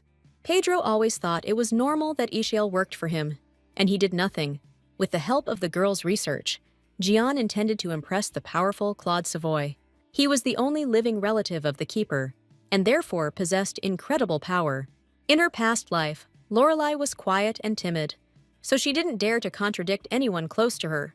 But now everything was different, so she personally came to the tower on the day of her ex-boyfriend's performance. However, the assistants were ordered not to let in any strangers due to the influx of people. The girl had too little magic to prove her affiliation with the mages. She herself saw how many problems the magicians had due to the popularity of many of those defending the exam. So it was no surprise that the assistants did not want to let the unknown lady inside the tower. That is why they stood their ground until the very end, because they were afraid of making big mistakes. But today, the lady could not miss the opportunity to meet the powerful Claude in person. The assistants had no idea that Ishael was no worse at persuading people than Soldika.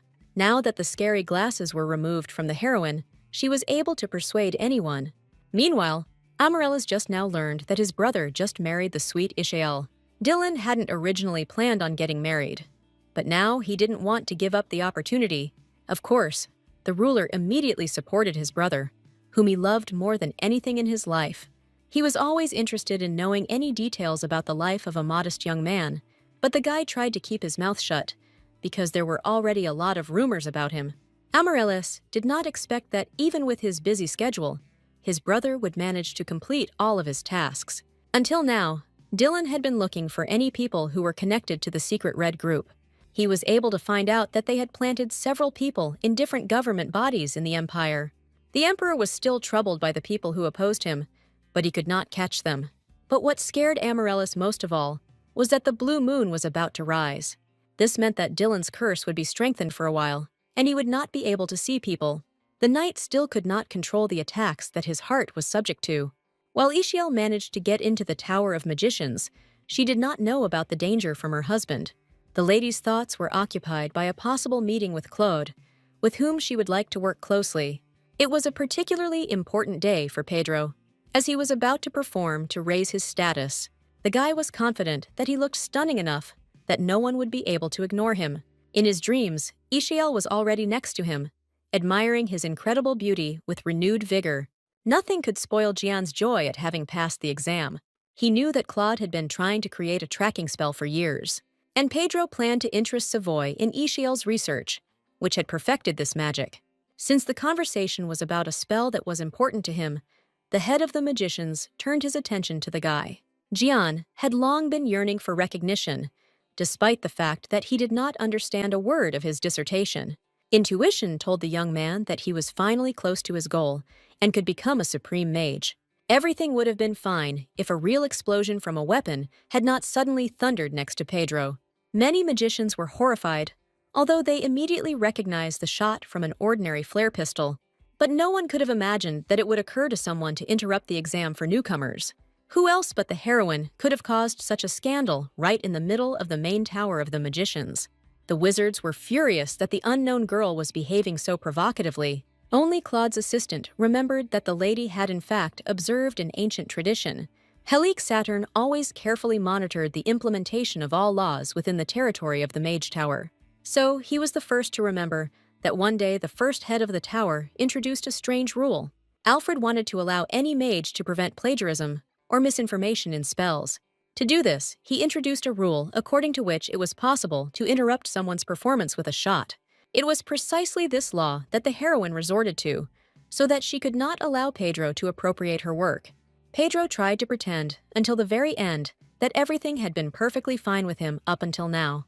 Although in fact, the guy was very scared of the unknown figure hiding under the cloak. But Claude, who always hated boredom during an exam, became interested in everything that was happening. Gian could boast as much as he wanted about the fact that it was his name that was written on the cover of the dissertation, while Savoy understood that this was not enough to prove involvement in the spells. That's why Yahello had the chance to shame Pedro in front of everyone for taking her job. She wasn't the least bit afraid to speak out against her ex-boyfriend for doing nothing good for her. Like Pedro before, the lady hoped that Claude would pay attention to her. Because she brought variety, Gian merely laughed at the girl's attempts to accuse him of lying and deceiving everyone. The heroine didn't expect anything else from the guy who still continued to underestimate her. Yahello understood that it was useless to talk to Pedro, so she immediately turned to the audience. She had irrefutable evidence that she knew all the material of the dissertation well. That's why the heroine cleverly demonstrated that there was a mistake in one of the spells. Gian didn't even know about this detail, so he could very well accidentally get hurt in the future. But Helique still opposed the girl. Even though she demonstrated her abilities, the assistant rightly believed that anyone could remember the text. So this was not evidence. Of course, Yahello did not come empty-handed to the meeting, where she had no right to disgrace herself. Pedro didn't expect that, all this time, his ex-girlfriend had been recording his impudent words about her. He often visited taverns with friends, where he freely told how he took advantage of the young lady. And Lorelei was wise to record Gian's confessions just in case. This recording completely destroyed Pedro, because he had no excuses left. Claude conveyed all his thoughts through his familiar, who served as his mouthpiece in such situations. So everyone present learned that Savoy considered Gian a fraud and a traitor. Although the lady sought to expose her friend, even for her, it turned out to be too large-scale.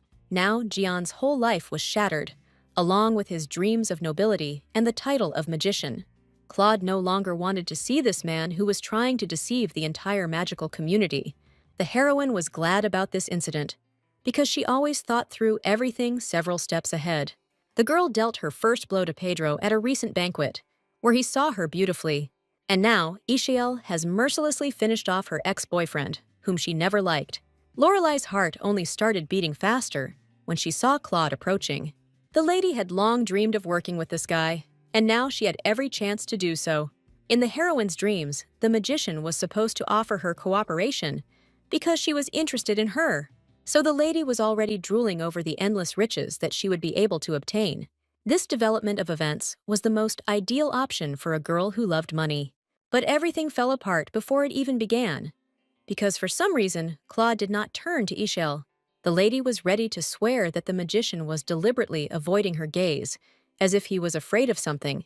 She never managed to find out the truth. But in the Imperial Palace, Dylan came close to it. He turned to Amaryllis for help, and he obtained a rare truth potion that loosened the tongue. The men tried so hard to extract information from the Red Guild assistant. The poor servant had long since regretted ever joining the secret group. It turned out that this man had seen a little girl who, according to the description, resembled Diana Savoy. For a long time, he helped children who suffered after the attack by the Red Group. So after some time, the man discovered that the girl was alive, although she looked bad. This information gave hope to Theodore, who had been desperately searching for his granddaughter everywhere. But it turned out that Diana ended up in an orphanage, after which all contact with her was lost. But the man didn't have time to tell the emperor too much, because he was punished. Even Savoy did not expect that the servant would be cursed with silence for breaking it. They had to be distracted from their task, because the bird brought news to the keeper. The man didn't expect things to be so bad, since the information concerned young Yahello. As soon as Dylan heard that the lady was in the mage's tower, his face changed dramatically. Theodore had no idea how much emotion this little piece of news had caused inside the boy. Jealousy overwhelmed Castia. Because he did not want to share his beloved wife with anyone, Dylan arrived at the tower just as Pedro was cursing the girl with loud words in his heart. Gian was so carried away that he didn't even notice the knight approaching dangerously from behind. As a result, the prince quickly dealt with the enemy who had once laid claim to Lady Yahello. Pedro could not stand this attitude towards himself. But what could he do when the forces were unequal? So Dylan quickly pushed the guy back into the barrel, where he would sit alone. Castia didn't feel a drop of pity for Xian, since he heard how he treated Lorelei. The guy was saved from further rage only by the appearance of Yahello, who smiled happily at him. The knight could not take his eyes off the girl who shone brighter in his head than the sun of the empire itself. So Hedrick got to see Dylan's loving eyes, which he didn't expect. Saturn did not disturb the couple, whose whole appearance reminded him of his own loneliness. This time, the heroine had something to brag about to her husband, because she dealt with the enemies. The lady was especially glad because Pedro would no longer dare to take even one step closer to her. The mere thought that the girl was dating Gian somehow made Dylan's heart refuse to obey. All this time, he tried to convince himself that he felt only respect and admiration for Yahello. But the guy's feelings were failing him, and he had promised to divorce Lorelei within a year. But now, Dylan wasn't sure he could let the girl go, even if she wanted to. The heroine immediately noticed that this time her husband looked somewhat different, because his calm had disappeared. Only the knight knew that the curse was to blame for everything, which grew stronger as the blue moon approached. When this heavenly event appeared, all the guy's desires and feelings were intensified to the maximum, and now he wanted to continue to stay close to Yahello, even though he was dangerous for her in this state. Meanwhile, in the Tower of Magicians, everything was not so good, and Claude ran into trouble. For the past few years, Savoy has been developing a tracking spell to find his sister. But suddenly, Yahello presented a completely different formula, which made the guy think. The young man wanted to possess the lady's knowledge, but for some reason, he felt awkward around her. The tower's leader was distracted from his heavy thoughts by Hedrick, who received news from the keeper. Saturn was glad to inform the gentleman that his sister was probably safe and sound at the moment. As a child, the boy often envied Diana, since she was better than him in many things. So the guy struggled with envy and the desire to find a relative after so much time. Hedrick was also curious to know what Claude planned to do with Yahello, who had interrupted the exam. According to Saturn, the lady deserved the award, as she presented a new version of the formula. But Savoy had a different decision regarding the girl, as he did not like her behavior. That is why he ordered that Yahello be locked up in the dungeons that belonged to the Tower of the Magicians the following day. The next morning, the heroine did not even suspect the danger that hung over her. The girl took advantage of the peace that reigned in the house to finally study the news. But soon, Dylan's appearance distracted the lady from reading, because it was difficult not to pay attention to the guy. Besides, Castia once again impressed Yahello with a delicious breakfast, even though she didn't ask for it. However, something was bothering the heroine, although the lady still hadn't dared to ask questions. For the past few days, Dylan seemed to be deliberately avoiding her gaze, as if he was hiding something. This was becoming increasingly worrying for Lorelei, whose life in the estate depended on the knight. She remembered that it all started from the moment the guy took the lady from the Tower of Magicians. Yahello couldn't imagine how bad the blue moon really made Dylan feel. The guy wanted to scream from the pain that was tearing him apart from the inside, but he was afraid of scaring his young wife. In this state, the knight constantly remembered his terrible and lonely childhood. Then the father hated the child so much that he was ready to kill him if others had not found out about it. The emperor dreamed more than anything that the curse of their family would stop being passed on to others. But Dylan had already adopted this cold heart, and so far no one has been able to cure him of the spell. The ruler knew well that the first period of madness would soon come for his son. Once every 4 years, a blue moon rose in the sky, which strengthened the curse on the Castius family. This was the wish of the White Witch, who many years ago cursed the ruler, who refused her. For a week from the rising of the moon, the damned people were forced to suffer, and only Dylan found salvation in constant battles, while others preferred to hide. The guy believed that someday he would feel better, and his heart would stop suffering so much.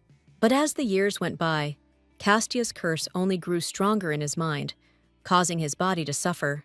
The last thing the guy wanted to do was show Ishiel in such a terrible state.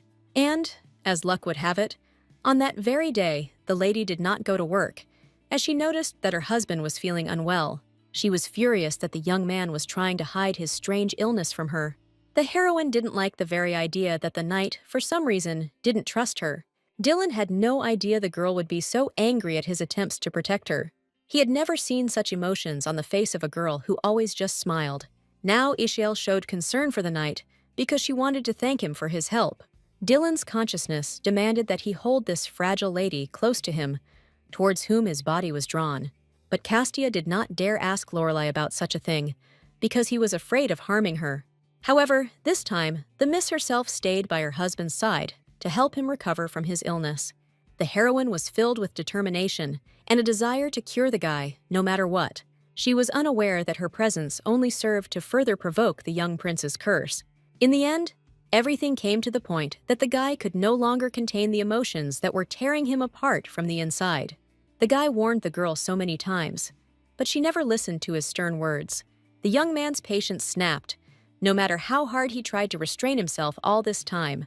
The heroine's eyes reflected incomprehension, because all this time she had no problems with Dylan. But suddenly, the knight seemed to have been replaced, and he no longer showed the same care and understanding. Ishiel had a hard time accepting the fact that she couldn't do anything to help the boy in his situation. The most offensive thing for the lady was to admit that Dylan's look had frightened her very much for the first time in her life. The expression on his face did not bode well, something the girl had never encountered before. So she ran off to work, but left a bag of medicine for the night. The lady could only hope that Dylan's behavior would soon return to normal. She even made a special time to go to the pharmacy for her sick husband. The knight did so much for the heroine that she could not leave him without help.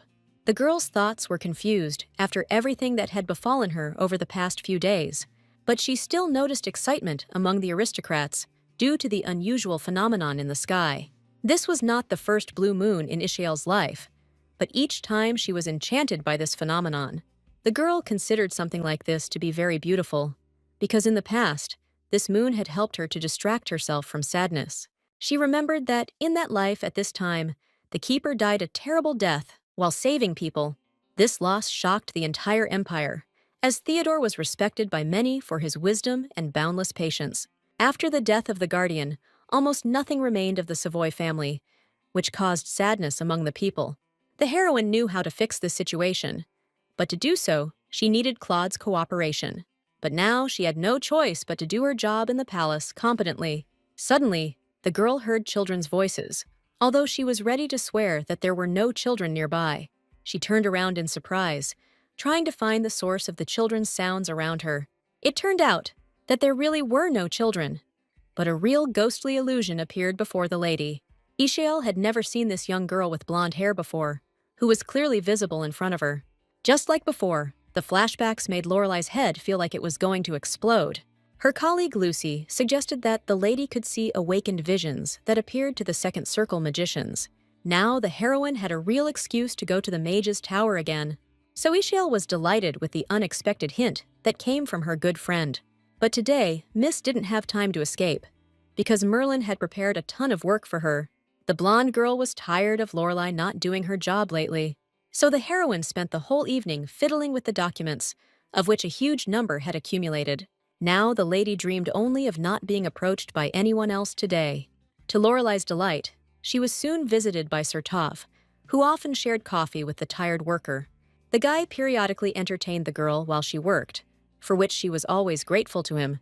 In return, the lady tried to primarily fulfill the requests of the popular knight. Argoy was satisfied with the conditions of their friendship, which were easy for him to fulfill every day. But this time, the guy hinted to the lady that she should be more careful during the blue moon. The heroine had no idea that some people might experience exacerbations during this period. She was so absorbed in thinking about this advice that she didn't immediately notice some people approaching from the side. It turned out that magicians from the main tower came to the girl, as Claude ordered them to arrest her. None of the lady's colleagues expected such an unpleasant turn of events on an ordinary working day. The wizards showed all their disrespect to the girl, who was only a first-class wizard. The heroine had long been accustomed to criticism, so she tried not to pay any attention to it. But the lady could not ignore the strange behavior of the magician who had appropriated Claude.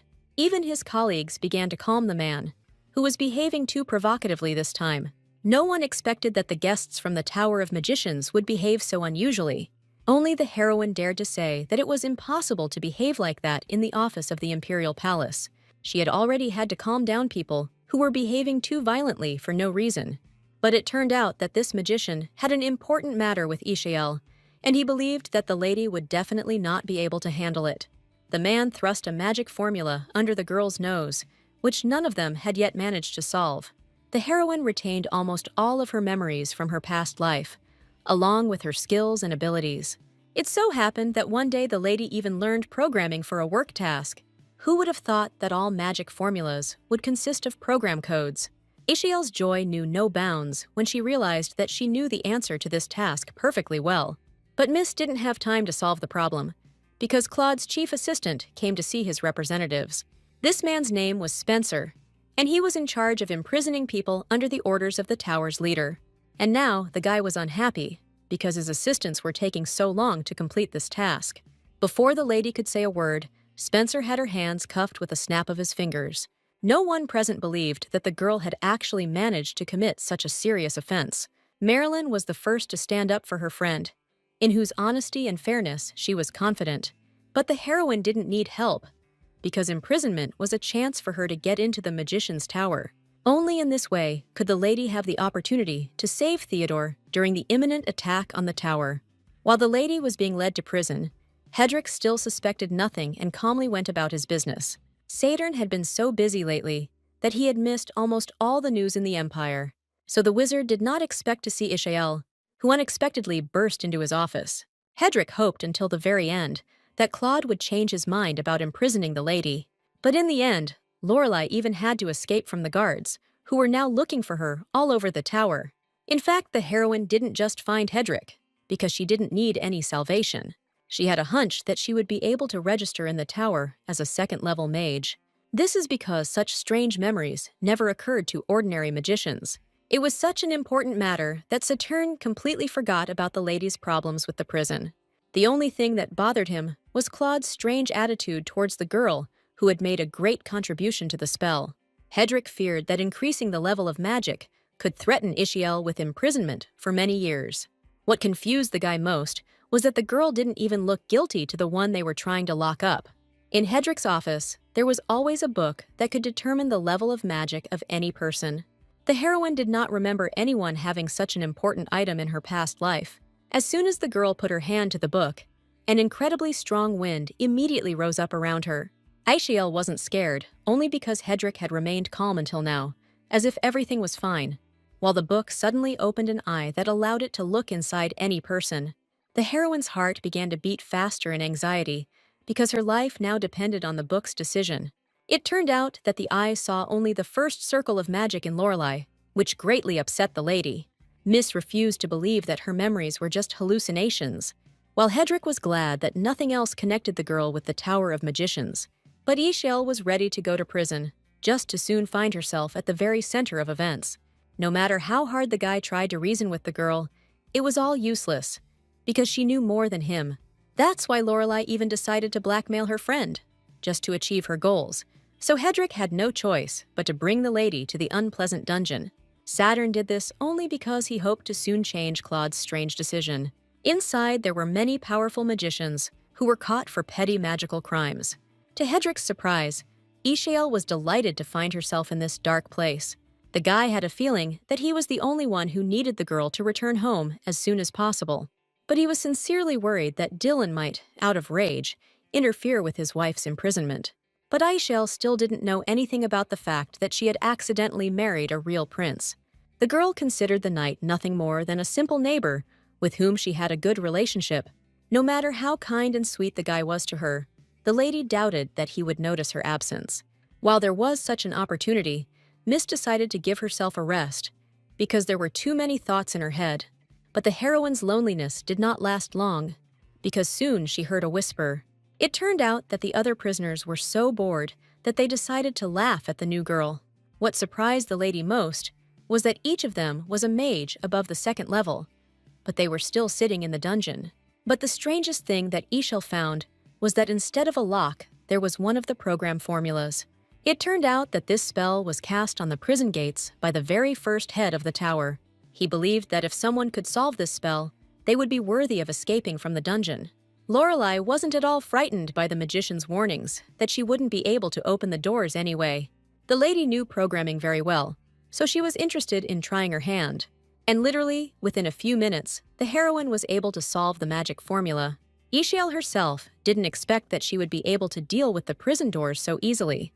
The fact that she was now free from imprisonment was no longer in any doubt. The magicians could not believe their eyes, because they had been struggling to solve this problem for so many years. And in the end, the young girl solved the spell in a few minutes, as if it were the simplest thing in the world. So, at one moment, all the wizards were filled with incredible respect for the young lady. But Ishel did not need this stupid worship, which was based only on cunning. However, the guys wanted to finally escape so much that they were ready to beg the girl forever. In fact, the lady's magic was indeed weak, so she could do with such good assistance. That's why Lorelei ultimately didn't give up on people who were willing to do so much for freedom. The heroine had one complex plan that needed to be implemented in order to save the keeper. At this time, Theodore was just approaching the Tower of the Magicians, which was soon to be attacked by enemies. The elder Savoy was deeply distressed by the fact that they still had not been able to find his granddaughter. Claude had been working on the tracking spell for years, but his efforts were still not enough. Together with the keeper, they were able to obtain only a little information about everyone's beloved Diana. It turned out that after the terrorist attack, the girl accidentally ended up in an orphanage, and her future was unknown. This circumstance greatly worried the old man, who was afraid that he would not live to see his granddaughter.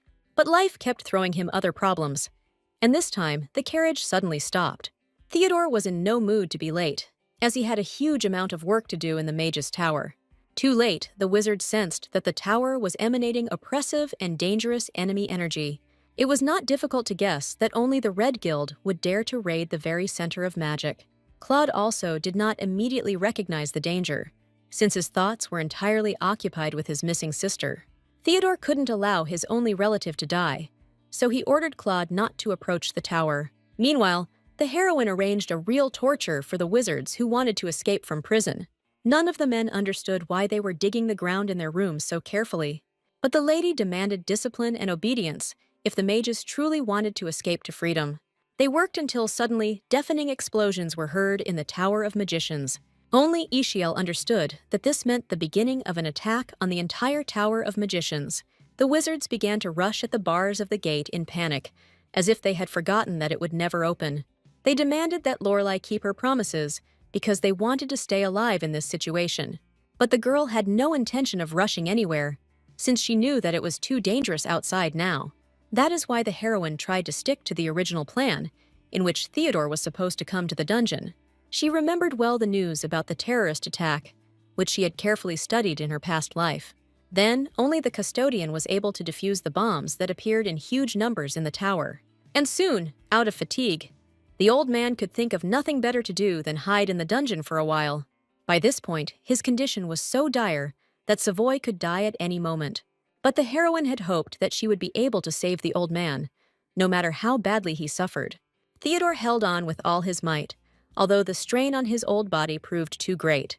In this state, Savoy suddenly imagined that Diana had suddenly appeared right in front of him. But the keeper didn't believe that something like this could happen, because his granddaughter was missing.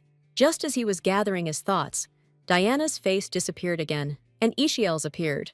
From the very beginning, the girl tried to be polite with the keeper, with whom she wanted to get closer. The man barely understood what this beautiful lady was telling him, but he was able to hear her real name. The fact that it was Dylan's wife in front of him surprised Theodore, who knew the knight's identity. It seemed to him that the emperor's brother would never let the girl go to such a dangerous place. But in the end, the lady sat in the dungeon as calmly as if this place had always been intended for her. The last of Theodore's strength left him right during their acquaintance, and the old man fell unconscious to the floor. Now only a miracle could save the keeper, who was slowly beginning to die due to overload. And the heroine knew that somewhere in the dungeon, there was a part of the magical beast with its powerful magic. At this time, Tova's workday had just ended, so the guy was getting ready to go home with a clear conscience. He had already managed to imagine how he would prepare a delicious dinner and also have a good rest before tomorrow. But Dylan's sudden appearance ruined all of Argoy's plans, as the knight was looking for his wife everywhere. Tovu only knew that the girl had recently been taken to the dungeon of the Mage's Tower. This information further upset Castia, who had hoped for a more favorable outcome. As if the prince didn't have enough worries, suddenly one lady reported that the magician's tower had been attacked. But it was in this place that Yahello was located, whom Dylan might not have been able to help in time.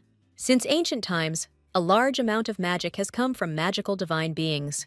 But over time, the temples that worshipped them were abandoned due to the dwindling faith.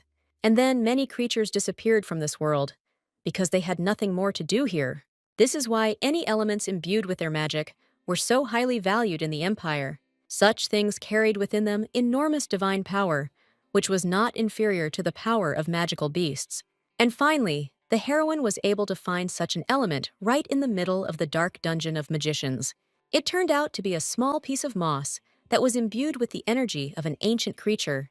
While Theodore was in a swoon, he remembered his sweet past with Diana. Then the girl often refused to eat vegetables, which for some reason she had not liked since childhood. Whenever the keeper reminded him that these products were important, the lady forced him to eat them himself. Memories mixed with reality, and Theodore felt something get into his mouth. Yahello calmed the old man down in time by feeding him moss with the energy of a magical beast. The girl did this in order to save the keeper from a horrible death after defusing the bombs. It was for this reason that the lady forced the prisoners to dig the earth in the dungeon cells. Even before her reincarnation, she read a book that described the tragic death of the keeper of Savoy. It said that Theodore had spent all his energy trying to defuse the bombs in the tower, but there were so many of them that the strain on the old man's body quickly reached a critical point. At that moment, no one could help the keeper, which is why he died right in his tower. But many years later, people discovered that this place in ancient times was the home of a magical beast, and he left behind some moss that could have helped Theodore if he had found it in time. But the dangers did not end there, because all the people heard some dangerous sound. It was emitted by a huge magical bomb in the form of a snake, which was slowly approaching the prisoners. This creature was hungry and angry, because the creators did not even try to appease it. The power filled the snake so much that it was sure that it would destroy the entire tower of magicians, and the bomb had every chance of doing this, since the keeper still hadn't managed to fully recover. The heroine understood that if Theodore entered the battle, then all her efforts to save him would be in vain.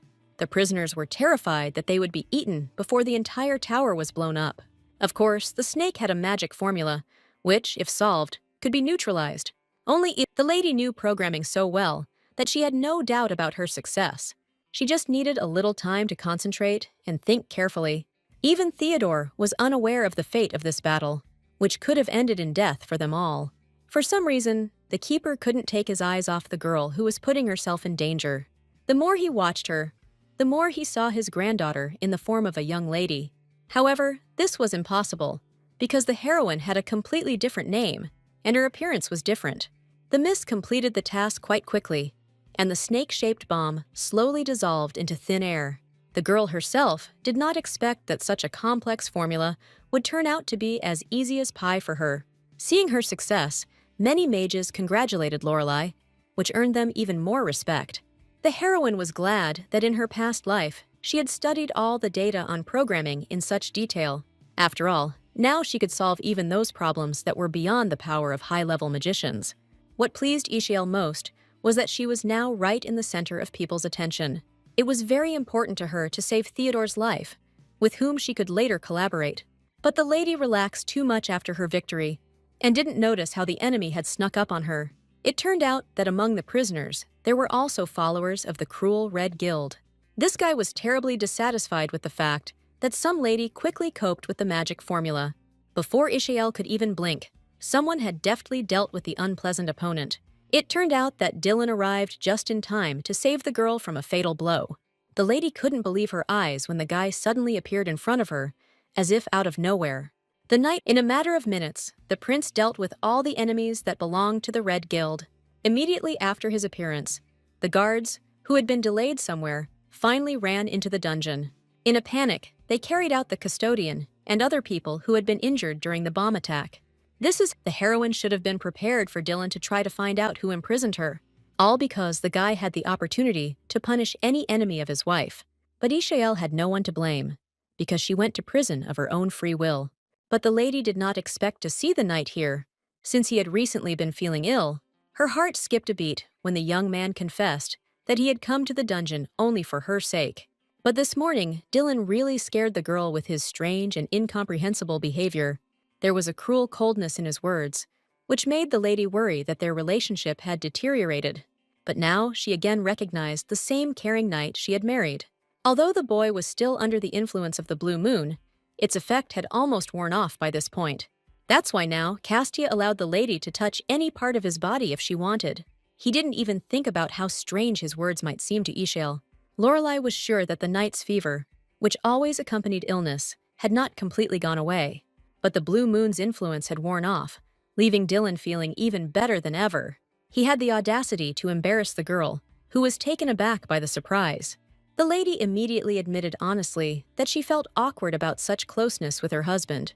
But he finally admitted to himself that he would always like to be close to Yahello, and the heroine was captivated by the devotion and care of the knight she chose as her partner. Dylan felt the same way as Lorelei, although he was afraid to admit it to himself all this time. Before, he was always afraid to touch girls because he was worried that they would not accept him. But that's why it was so important to the guy that Yahello could continue to smile so happily. He wanted to give the girl the warmth and care that filled his heart every day. When Lorelei agreed to this marriage, she had no idea how successful it would be for her. And now the lady could not take her eyes off the handsome knight on whom she could rely. Now she finally had her own home, although before Miss could only dream of it. Moreover, the heroine acquired such a reliable protector who was always ready to help her. So the smile never left Yahello's face, even though she had just recently experienced a dangerous situation. Everything would have been fine if Claude's sudden appearance had not destroyed the couple's peace. For some reason, Claude was firmly convinced that Yahello was hiding something from everyone around her. Hedrick did not support the gentleman's suspicions, as he was confident that the lady could be trusted. But even Saturn couldn't imagine how an ordinary magician like Yahello could defuse the bomb. But Claude didn't believe that the lady had the ability to decipher magical formulas. Dylan was ready to fight to the death for his wife, to protect her honor and dignity. But then the assistants reported that the keeper had come to his senses, so all disputes ceased for a while. The heroine was happy to realize that she had managed to occupy such an important place in Theodore's life. Of course, the girl tried so hard not only for the sake of recognition, although it was a pleasant bonus. The guardian was incredibly grateful to Yahello for not being afraid to save his life. Lorelei wasn't used to being treated so politely, even after helping someone so important. So the lady attributed all her victories to the fact that she was simply lucky to be in the right place at the right time. Theodore was most interested in whether there was another fair-haired girl in the dungeon, but the heroine did not remember that, besides her, any other lady had been placed in the prison of the Magic Tower. Yahello guessed that the keeper was talking about Diana, but there was definitely no one like that near her. The girl knew well how important the search for his missing granddaughter was for Theodore.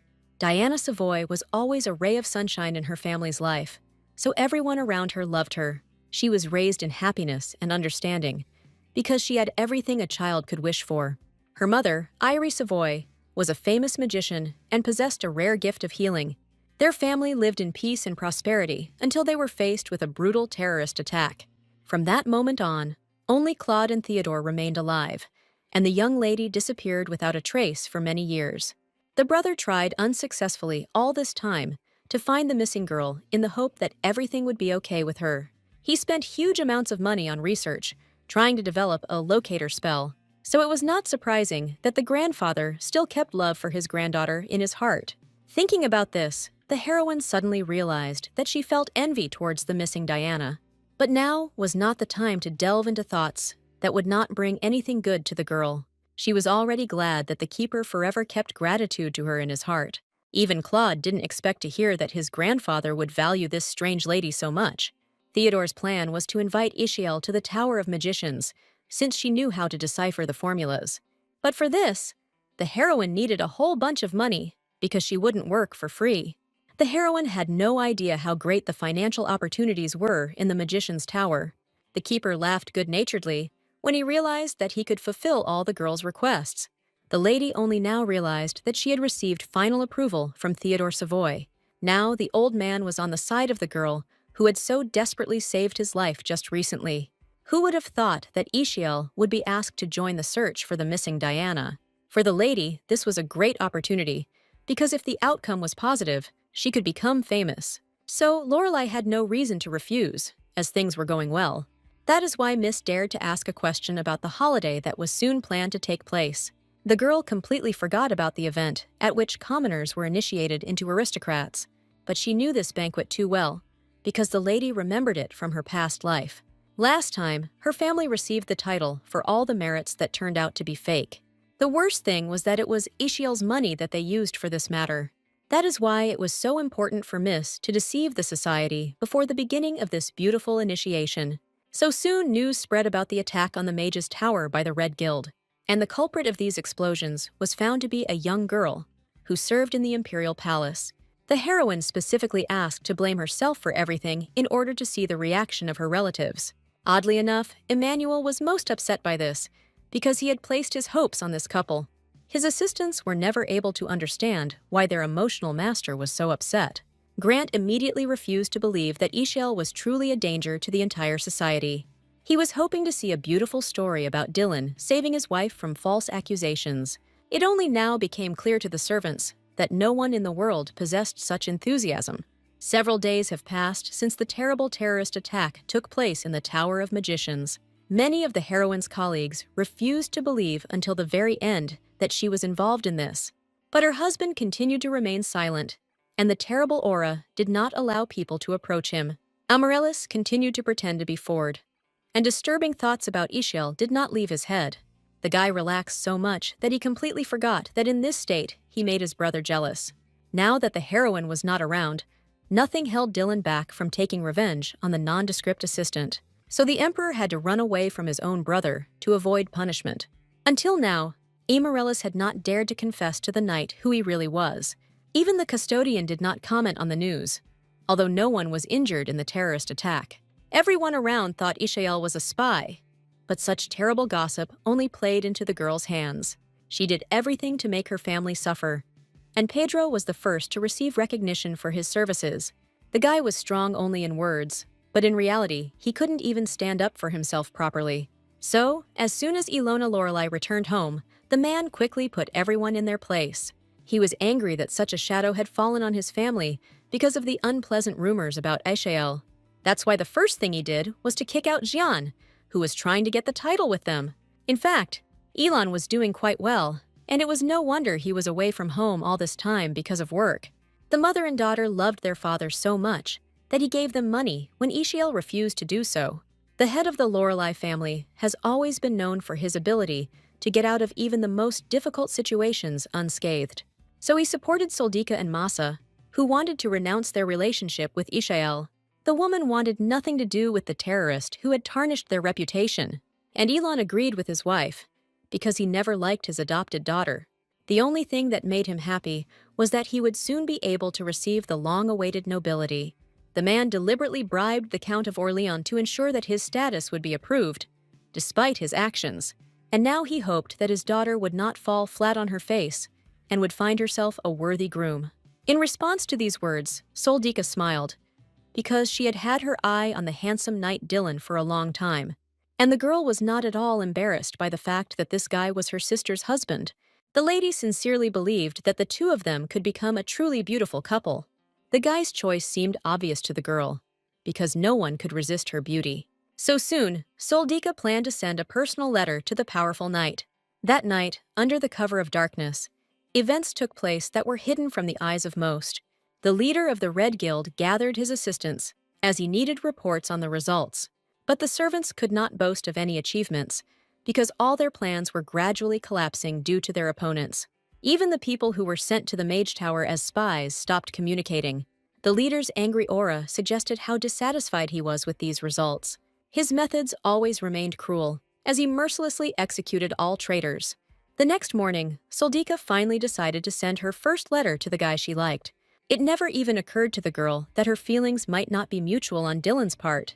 Now, all she could do was wait for the night to reciprocate her charm. For the first time in her life, Solda's heart beat joyfully at the thought of being with Dylan. That's why the lady didn't pay attention to the cat that was watching her every step on the street. Just a few days later, the very evening arrived when many people would finally receive the status. This event was annual, so everyone who wanted to attend prepared for it in advance. The aristocrats greeted the applicants with respect, and their manners were in no way inferior to theirs. Lorelai's family eagerly awaited the moment when they could reclaim their long-awaited title. Only Soldika was worried about how their initiation into the ranks of the rest of the aristocrats would go. But before that, everyone had to enjoy a beautiful and well-thought-out production. And at the very end, those who wished to obtain the status of aristocrats had to present a gift to the emperor. Although Soldika found this order boring, she did not dare argue with the ruler of the empire himself. The girl kept looking for Dylan, who never responded to her love letter, so she was one of the first to notice the beautiful lady who came with the knight. Lorelai's daughter couldn't take her eyes off the girl who took the seat next to Dylan. Many speculated that the mysterious lady was the future empress, but all this did not explain why the stranger was next to the ruler's faithful assistant. Soldika felt uncomfortable watching the girl get so close to Dylan. Meanwhile, the heroine tried not to give herself away too early, because her appearance would cause a sensation.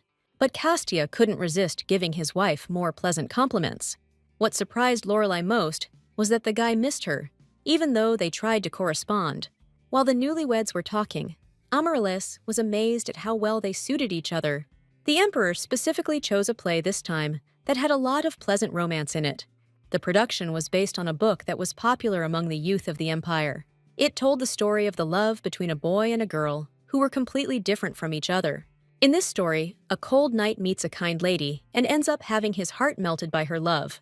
Dylan had no choice but to praise his brother's choice, even though he thought it was odd. All this time, Amaryllis tried to hint to his relative that he had noticeably changed after marriage. It seemed that the curse on the Castius family was gradually fading away because of love. The knight still felt like he could never get rid of his cold heart, but Ashiel's smile made him shudder again because of the tender feelings that covered his head. The more the guy communicated with the lady, the deeper he felt emotions and feelings around her. Before, Dylan couldn't even dream of being truly happily married to someone. Once the production ended, it continued to occupy the minds of impressionable aristocrats for a long time. People couldn't stop talking about the play as many were impressed. But Soldika had no time for this, because she was only concerned with her own beauty at this banquet.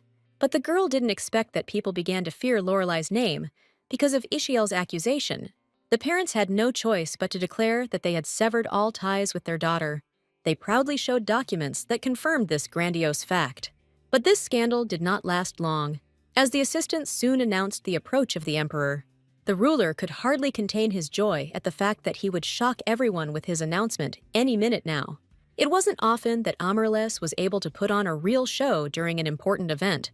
Soldika almost immediately sensed something was wrong when she saw a silhouette that looked like her sister. The girl's assumptions were justified, since Ashiel was indeed next to the emperor. No one in Lorelai's family expected the criminal to occupy such an important position at the banquet. Masa was absolutely sure that a real terrorist appeared in front of her right now, but her daughter acted wiser and suggested that her mother observe everything silently for now. If Ashiel was near the emperor, there must have been important reasons for it. Soon the tradition of giving gifts began, and Elon looked at every commoner with disdain. The man couldn't wait for his turn, because he was sure that he would be given the title. Lorelai had never been so proud of herself, as his gift was very difficult to obtain. The discussion was about a rare mineral that was very useful in magical and military developments. Count Orleans personally gave it to Elon in the hope that the man could become an aristocrat. Many years ago, only white witches possessed these crystals in large quantities. They used the same energy that was stored in the magical creatures that left this world. And in this stone, a small portion of that enormous and great magical power was preserved. That is why Elon was so confident that his gift would make a great impression on the ruler. Meanwhile, as soon as she appeared in society, the aristocrats around her began to whisper again. What angered Soldika most was that so much attention was being paid to her sister. She always considered Aishiel an insignificant and stupid monster, created only for money. And in her past life, the heroine truly lived up to this title, since she did not value herself. As soon as Soldika asked for money, Aishiel silently gave her the required amount. She always acted so rudely towards a girl whom she never thought to respect even a little. At that time, it never occurred to Aishiel that he could stand up for himself in front of his relatives. She was so ugly and terrible that no one paid attention to the young girl. And now, the lady looked as if several fairies had worked on her appearance at once. That's why it was so important for Ilona to humiliate his daughter, whom he had never loved in his life. Lorelei was burning with anticipation as she waited her turn to speak with the Emperor. Amaryllis appreciated the rare offering that the man had worked so hard to obtain. The first thing Elon did was to boast that he had been trying for many years to find a shelter for children. The more aristocrats side with him, the higher the chance of receiving a title of nobility. The head of the family, Lorelei, always found it funny how quickly people were taken in by mere words. Everything could have been fine if only Elon hadn't accidentally bumped into a young girl. She turned out to be a heroine who did not miss the opportunity and congratulated her father on such a beautiful gift.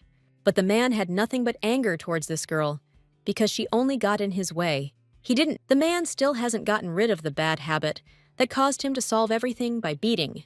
So he swung at the girl, but her husband stopped the attempt to cause harm in time. Dylan's sharp and cold gaze suggested that he would not be afraid to fight even with the Emperor. Elon felt uncomfortable under such a close gaze, as he did not want to attract attention. Masa barely managed to smooth over the quarrel with sweet words, which almost escalated into an unnecessary conflict. The woman still believed that Dylan should have paid attention to her other daughter. In Madame Lorelei's eyes, Aishiel was unworthy of such a handsome and strong knight. But the Emperor interrupted all conversations in time, since it was the heroine's turn to give him a gift. The girl spent a lot of effort to find a gift worthy of the ruler of the empire himself. As soon as she opened the box, some nondescript and barely noticeable object appeared inside. Lorelei, for the first time in his life, the ruler saw such well-preserved magical beast grass. As soon as Lorelei heard about the object's true purpose, they immediately had to shut up. None of them expected that Aishiel would be able to find such a rare and powerful element of magic. Their cruel laughter did not go unnoticed by the aristocrats, who once again condemned the family. It was hard for Soldika to bear the fact that instead of admiration, she was now receiving ridicule. The girl couldn't believe that her sister had surpassed her so much in just a couple of weeks. But once all this was necessary in order to review all the actions of people who wanted to receive the title. The round sphere usually showed only the best, so that Amaryllis would make a positive decision. The ruler, he watched with interest what different people offered to society just to get the title. Meanwhile, Lorelei's family was frankly bored, as they had to wait in line again. So his daughter had no doubt that her father had managed to clear his karma before others. He enthusiastically told everyone about the girl's feat of not being afraid to speak out against the bombs. Even Theodore sincerely believed that without Aishiel, they would not have been able to avoid casualties in that battle. That is why he believed that the lady deserved to receive a title of nobility more than others. Only now have people realized that the rumors about the terrorist Aishiel were actually false. Not all was lost for Elon, as he recorded many good videos about his achievements. Masa was the first to suspect something was wrong as soon as she heard her voice on the screen. In the recording, the woman brazenly tried to take out a loan in her daughter's name, without worrying about her future. Masa was horrified that now everyone knew how she had been getting money all this time. But so the lady had no choice but to demand that this shameful recording be stopped. But he watched many, and so, in just a few sentences, Soldika's entire reputation in society was destroyed. Next, although the man opened an orphanage, he actually treated them extremely cruelly. And all the images on the recording were full of horror and humiliation, because Elon did not help the children at all. As soon as the man saw all this, he immediately screamed about a setup and data substitution. The Amaryllis just happened to have a court magician nearby, who could determine the authenticity of the records. Elon lost the moment Michael revealed that there was nothing false on the screen. This is, of course, without a little help from Claude, she would never have been able to cope with this task. It was the boy who lent the girl his familiar, which could pretend to be different animals. As soon as the assistant completed all his tasks, he again took his original form. Elon, only this time, the lady had a powerful protector, so the father couldn't do anything. Dylan, in fact, the ruler understood perfectly well that the aristocrats were eagerly awaiting his decision. But this inside, Dylan was burning with the desire to cruelly punish the people who hid their crimes. But what angered the guy most was that Lorelai's family had been abusing his wife for years. Amaryllis could feel the tension emanating from his brother, so he allowed him to pass judgment. Elon's face twisted in horror as he realized he had nowhere else to run. This moment became the most terrible in the life of a man who was afraid of losing his life. But in the end, Dylan came up with a punishment that was much worse, although he left Elon completely fine. From now on, Lorelai's family had no right to try to gain a title of nobility in society anymore. As soon as these people left in disgrace, the celebration of the event immediately resumed. At the very end of the banquet, the ruler had to choose a person to whom he would dedicate this holiday. And unanimously for everyone, such a person became Yahello, who performed a real feat in the tower. This is how a new stage in the heroine's life began, which promised to be the happiest and most joyful. By order of the emperor, the knights combed through Lorelai's entire house and found many violations. So this family was not only stripped of its title, but also expelled from aristocratic society. Yahello herself could not have come up with a better punishment than the emperor carried out. Literally, the next morning, rumors of this situation quickly spread throughout the empire. Now the heroine's face sparkled as the savior of the Tower of Magicians, and not as a terrible terrorist. For some reason, people quickly forgot that the lady was initially guilty of something. They happily discussed the beautiful girl who had received a high award. Before, Yahello could not even dream of the entire empire admiring her exploits. But not everything was so smooth for Elon, who had long been a member of the Red Guild of Magicians. His master was terribly dissatisfied with the man's failure to improve his reputation in society. No matter how Lorelai tried to justify herself to Mr. Marriott now, it was all useless. From the very beginning, Elon did not consider Yahello his daughter, but he was still forced to answer for her. And the head of the Red Guild was terribly angry that his assistant did not want to take responsibility. Even the slightest touch of his magic on people's bodies caused them great pain, but Marriott didn't know what compassion was, so he ruled his guild cruelly. Not long ago, he learned that an inspection from above was going to look into Lorelai's shelter. That's why the boss needed the assistant to completely cover up all his activities. So far, the gentleman has benefited from cooperating with Elon, who was loyal out of stupidity. While the other assistants did not trust Lorelai, they did not dare argue with Mr. Marriott. After talking with Yahello's father, all the priorities in the head of the Red Guild changed. He was genuinely interested in this girl, which had surprised many people lately. Even the adoptive father knew practically nothing about the abilities of the lady who so easily surpassed him. Previously, the chief had tested the girl's skills several times through spies, but they found nothing. However, Marriott was haunted by the fact that the young lady continued to surprise everyone around her. Using magical records, he studied her face in detail and every emotion that appeared. The master's heart was restless every time he saw this smart girl smile. That's why he now needed her alive and well, and she became his most important target. Before the unknown enemy began to act, the heroine had a few days to rest, and she happily spent them in the company of Dylan, who had already proven that he could be trusted. For the first time in a long time, they were able to simply relax in the estate, where no one bothered them. This is because after Yahello's title was raised, going outside became impossible for her. But the lady was not upset, because she had many pleasant and sweet activities at home. What made the girl's heart rejoice most was that Dylan did not forget to show attention to her. The guy was so happy that they were together that he could hardly contain his indescribable joy. But their loneliness did not last long, no matter how hard Yahello and Dylan tried to hide from everyone. However, all roads were open to Manager Grant, so he was able to get into their estate. The man couldn't express how happy he was that the couple had been cleared of all charges. As soon as the manager handed the newlyweds the invitations, he immediately ran away. In general, Aishiel and Dylan did not plan to participate in any competitions during their vacation. But, as with the picnic last time, Grant again left the residence, no choice. The man was bursting with inspiration from all sides, so he easily came up with another competition. And the manager expected to see real magic in the homes of the lovers who lived on his territory. Grant clearly didn't think about the fact that no one would be delighted with his latest idea. But Aishiel and Dylan had no choice if they wanted to continue living together. That's why the heroine quickly came to terms with the fact that the local manager was bursting with ideas. In fact, the girl had recently been wondering whether she should have lived with the knight. She was able to obtain a title of nobility in a short time, so she was ready to act independently. The only thing that dissuaded the lady from refusing to marry was that she still didn't have money for housing. Besides, living with a knight who was an amazing cook was every girl's dream. Aishiel hadn't been interested in Dylan's affairs before, but everything changed when she noticed his notebook.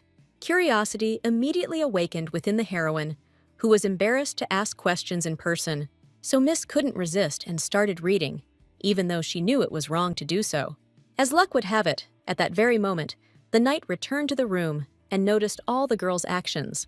Shame completely consumed the heroine, who had never violated people's personal space before, but she didn't even have time to ask for forgiveness, because the guy silently left the room. As a result, when they had to sleep in the same bed, the lady felt extremely embarrassed. She couldn't fall asleep after all the shame that had happened to her that afternoon. And Dylan quickly noticed the fact that the lady was constantly tossing and turning, but the knight didn't expect that the girl would suddenly ask him for forgiveness for what happened. It seemed to him that it was he who had behaved incorrectly when he did not talk to her about anything. But the guy never had time to express his thoughts to his wife, because he was worried about her reaction. The heroine only now admitted that she was very afraid of seeing anger and resentment on the guy's face. This surprised the young man, who would never in his life have allowed himself to think badly about a girl. It was Aishiel's turn to be surprised when she heard the alarm in the young man's voice. It was important for Dylan to prove that he would always remain on the lady's side, no matter what happened to them. Only when they made peace did the young man finally feel the peace he had longed for. Aishiel herself didn't expect that she, too, would enjoy falling asleep next to the guy she married. For the first time in a long time, the girl fell asleep so happily, as if she had never had any problems.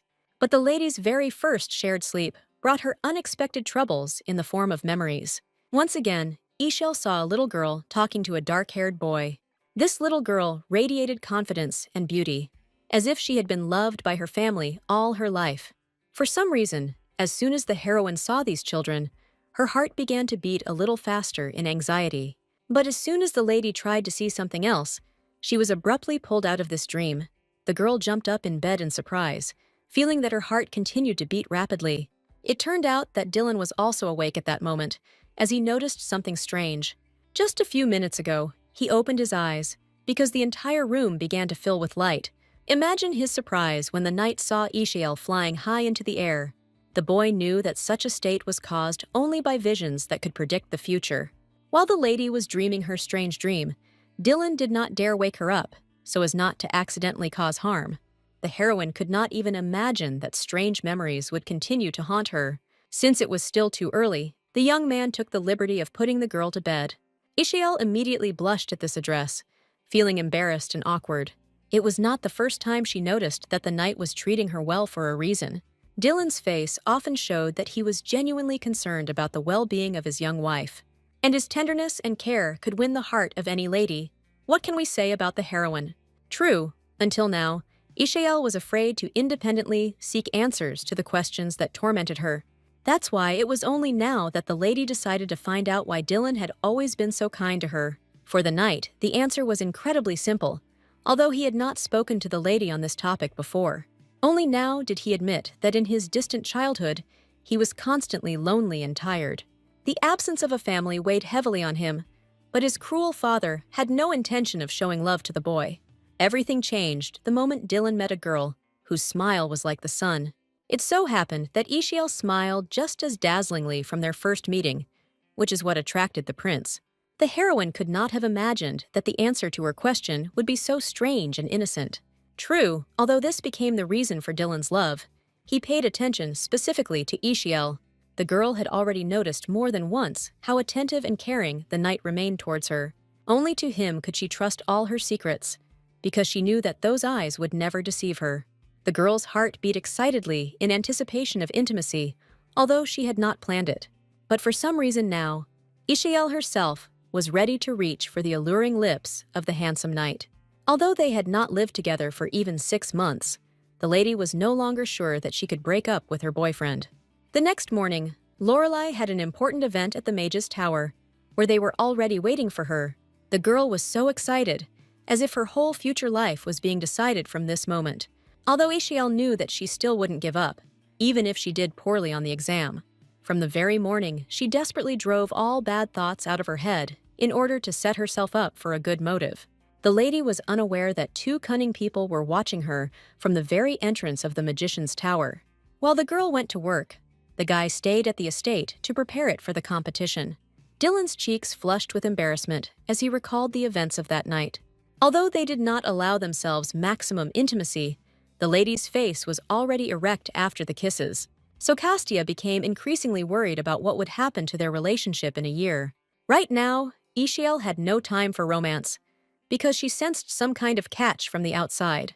The whole thing was that unknown magicians decided to test the abilities of a young lady. That's why the heroine felt a jolt, as if something had brazenly crashed into her at speed. The miss turned out to be right, because next to her, she discovered a straw doll that could talk. Curiosity overcame the girl's caution, and she picked up this strange object. As soon as she did this, the doll immediately screamed about the lady's insignificant magical abilities. Of course, such an attitude immediately affected the heroine, who did not like such tricks. So, while no one was around the girl, she showed the doll that it was not worth hurting people.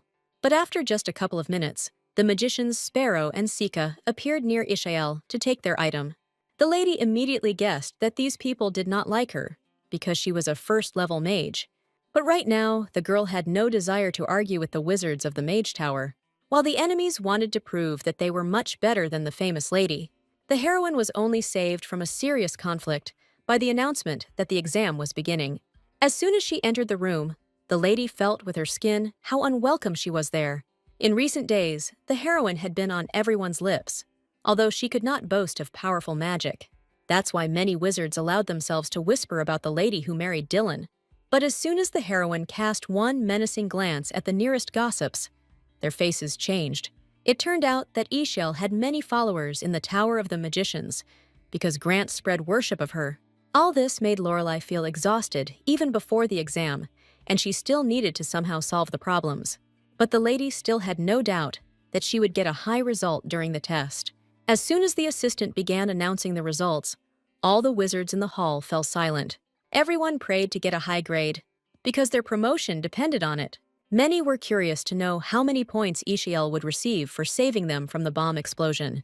So a gasp of surprise went through the room when it was announced that the lady had not scored a single point. But the thing was, Lorelei's abilities couldn't be assessed on that scale. No one expected that the girl would find tricky mistakes in the wording during the exam. It was easy for Yahello to share what exactly she learned from this fun test. The lady personally found several bugs that specifically weakened the spells.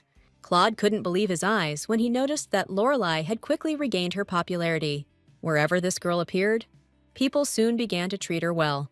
So the guy harbored hope that the lady had not become a symbol of change in the Empire in vain. Last time, Claude didn't even give Miss a glance, and now he decided to rectify that situation. Only Savoy had the right to single out Yahello among the participants, because she deserved it. The girl was still a first-level mage, but at the same time, she demonstrated miracles in understanding formulas. That's why Claude decided to show the lady his best room in the Mage's Tower as a reward.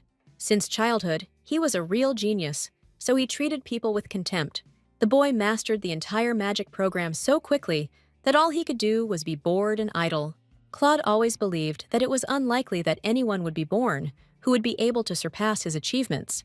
And only one child knew how to put in his place, a boy who was growing up very impudent and self-confident. Only this girl could Claude not object to, although he was many times stronger than her, both physically and magically. The conversation was about Diana Savoy, who from childhood knew how to please people so that they did not argue with her. As soon as the little girl noticed even a drop of sadness on her brother's face, she immediately appeared next to him. The girl was always ready to remain a support and encouragement for Claude, who was often bored. That's why everything led to the young man eventually dedicating his heart to his little sister. But at that moment, Diana didn't even want to think about love, so she refused her brother's proposal. That day, their arguments could be heard throughout the estate and brought smiles to the faces of the adults. So when Diana went missing, Claude immediately threw all his efforts into searching for her. Theodore helped him in everything, but for some reason, after so many years, they had not even come close to solving the mystery. The loss of his sister forever left a scar on the heart of the boy, who could not imagine his life without her. The head of the tower did not tell anyone that he had created several rooms dedicated to Diana. He himself did not understand why he decided to make an exception for Yahello, whom he had initially avoided. The more they talked to each other, the more this guy angered the young heroine. But for some reason, she had the feeling that he could be trusted, despite his bad character. Soon the girl finally approached the door behind which she would see Claude's best room. Yahello couldn't even imagine what exactly awaited her in the place that Savoy adored. This place was dedicated to the missing Diana, whom the guy still loved madly. The fact that Savoy trusted Yahello so much did not make the girl happy at all at that moment. Each doll seemed creepy to her, but the lady, out of politeness, did not say anything to the guy. It was only several hours later that Hedrick heard of the approach of the gentleman who had left the work for him. From the look on Lorelai's face, Saturn immediately realized that Claude had shown her the very room for Diana. The lady was brought to the assistant so that he could brief her on the matter, which concerned the search for the girl. Thanks to Dylan's efforts, the Savoy family was able to learn that the lady had been sent to a shelter, but all the other threads were too transparent for Hedrick to make any progress in his search. The only hope was Yahello, who might know something about her father's orphanages. But the problem was that the lady heard only threats and humiliation from her unpleasant stepfather. She always considered herself a child no one needed, because that's what adults told her.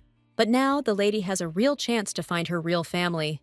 That's why the heroine wasn't going to give up so easily, while she could improve her future. And Yahello planned to start by looking for a spy in the Tower of Magicians, since she already had suspects. As soon as the girl looked at the group of young sorceresses, she remembered their faces. So Lorelai was sure that one of these ladies actually served the Red Guild. Her name was Ada Narcy, and many forgave this girl her bad character because of her genius. In her past life, the sorceress caused a lot of trouble for the heroine. At that moment, Yahello was unable to resist the menacing glances that the impudent Ada was throwing at her. Many despised her because there was never peace and quiet around Narcy. The girl really did allow herself too much, since she was a very powerful magician, and it so happened that in her past life, she did not like Yahello, so the lady was in for some bullying. Only adults helped the heroine in this unpleasant situation, because Ada had no breaks. Then Lorelai could only hope that Narcy would soon leave her alone. And about 6 months later, unpleasant rumors about that wild girl began to spread among the aristocrats. The heroine did not expect that Ada would end up imprisoned for aiding the Red Guild. Her guilt was proven by the Imperial Palace, so no one could save the young sorceress. So there was a high probability that in this life, Narcy was helping the Red Guild. That is why, before her initiation into magic, the lady came up with a cunning and insidious plan. The announcement of new graduates took place as usual, and nothing strange was foretold. But that was only until Yahello came on stage with some kind of incomprehensible object. This was the thing that contained the heroine's cunning plan, but she told only a few people about it. She immediately received approval from the Savoy family to cause a little trouble in the Mage Tower. From the day of initiation, the lady acted as if this jar in her hands was the source of life. The heroine was not at all embarrassed to even pray to the plants that were inside the bottle. With her whole appearance, Yahello tried to attract as much attention as possible so that Ada would notice her. And soon the lady's efforts were rewarded, because at first her classmates became interested in her. Until the very end, Lorelai pretended that there was something important to her inside the jar. So, many wizards, as a sign of respect, did not touch the lady who loved her plants. Only Ada brazenly demanded an explanation when she was finally fed up with this masquerade. But in reality, Yahello had been waiting all this time for Narcy to finally pay attention to her. The sorceress did not expect to hear that it was in this jar that her opponent's powers were located. For Ada, this was a great chance, because the only thing left to do was was to break the glass by any means necessary. While everyone watched her with curiosity, the lady pretended that she was indeed telling the truth. She deliberately lied loudly that she had found a secret room in the mage's tower that the first leader had left behind. But in fact, even if this room existed, Claude himself did not know its location. However, Ada quickly took the bait, as she had been looking for this secret place for a long time. The girl was so excited that she forgot to hide from everyone the emotions reflected on her face. The traitor's heart beat with delight, because soon she would bring results to her master. That is why, on a dark night, Narcy secretly followed Ishiel, whom she now suspected. She immediately noticed that this time, Lorelei was constantly looking around, as if she was afraid of something, while the heroine professionally pretended not to notice any surveillance from the outside. So Ada had no problem hiding from the lady, trying not to reveal her location in advance. In the end, Ishiel managed to deceive Narcy, who never suspected anything the entire journey. The girl was already anticipating the moment of her victory, when she would find the secret room of the magician's tower. Her master would be very pleased with such an achievement, so the lady dreamed of a promotion. She didn't even feel sorry for killing Ishiel, if only she could achieve her goal as soon as possible. But at the very end of the corridor, something went wrong with Ada's plan, something she didn't expect. Narcy clearly felt that some kind of spell was firmly attached to her body. The girl's face distorted with horror, as she immediately realized that someone had discovered her. But what surprised Ada most was the sudden appearance of the good-natured Ishiel, who smiled at her. Just a few days ago, Mr. Marriott warned Narcy to be careful. But before, the head of the Red Guild had never worried about the girl who was capable of many things. But for some reason, it was Ada who he gave the task of obtaining information from Ishiel. The man was sure that he had to be attentive and careful all the time with this girl. But at that moment, the self-confident lady decided that the gentleman was simply playing it safe just in case. And now she has fallen into a trap, which was probably devised in advance by the cunning Ishiel. Ada didn't expect anything good from Lorelei, who surpassed all her expectations with her intelligence. Narcy knew she had to get away from here before it was too late to save herself. But rage and pride did not allow the girl to remain sensible in this situation, while the heroine radiated calm and confidence, as the truth was on her side. The worst thing for Narcy was that Ishiel suspected that she had something to do with the Red Guild. Before Ada had time to think that she couldn't tell anyone about this, she heard her own thoughts. Whatever the girl said in her head, it was all broadcast in reality. It was all because the spell that had attached itself to her had the ability to read minds. That's how Ishiel proved to everyone around her that she had caught a spy of the cruel Red Guild. After all, this simple spell was spreading throughout the entire area, so that Ada's thoughts were heard by everyone. Her close friends refused to believe that their friend had been cruelly deceiving them all this time. No girl who had a high opinion of herself could have tolerated such shame. So a burst of rage and desire to kill overwhelmed Narcy, who knew how to be cruel and evil. But before the lady could even lay a finger on Ishiel, a binding spell was cast on her. Narcy never thought Lorelei's trap would be so elaborate. The Savoy family saw for themselves all the evidence that a spy had appeared in their tower.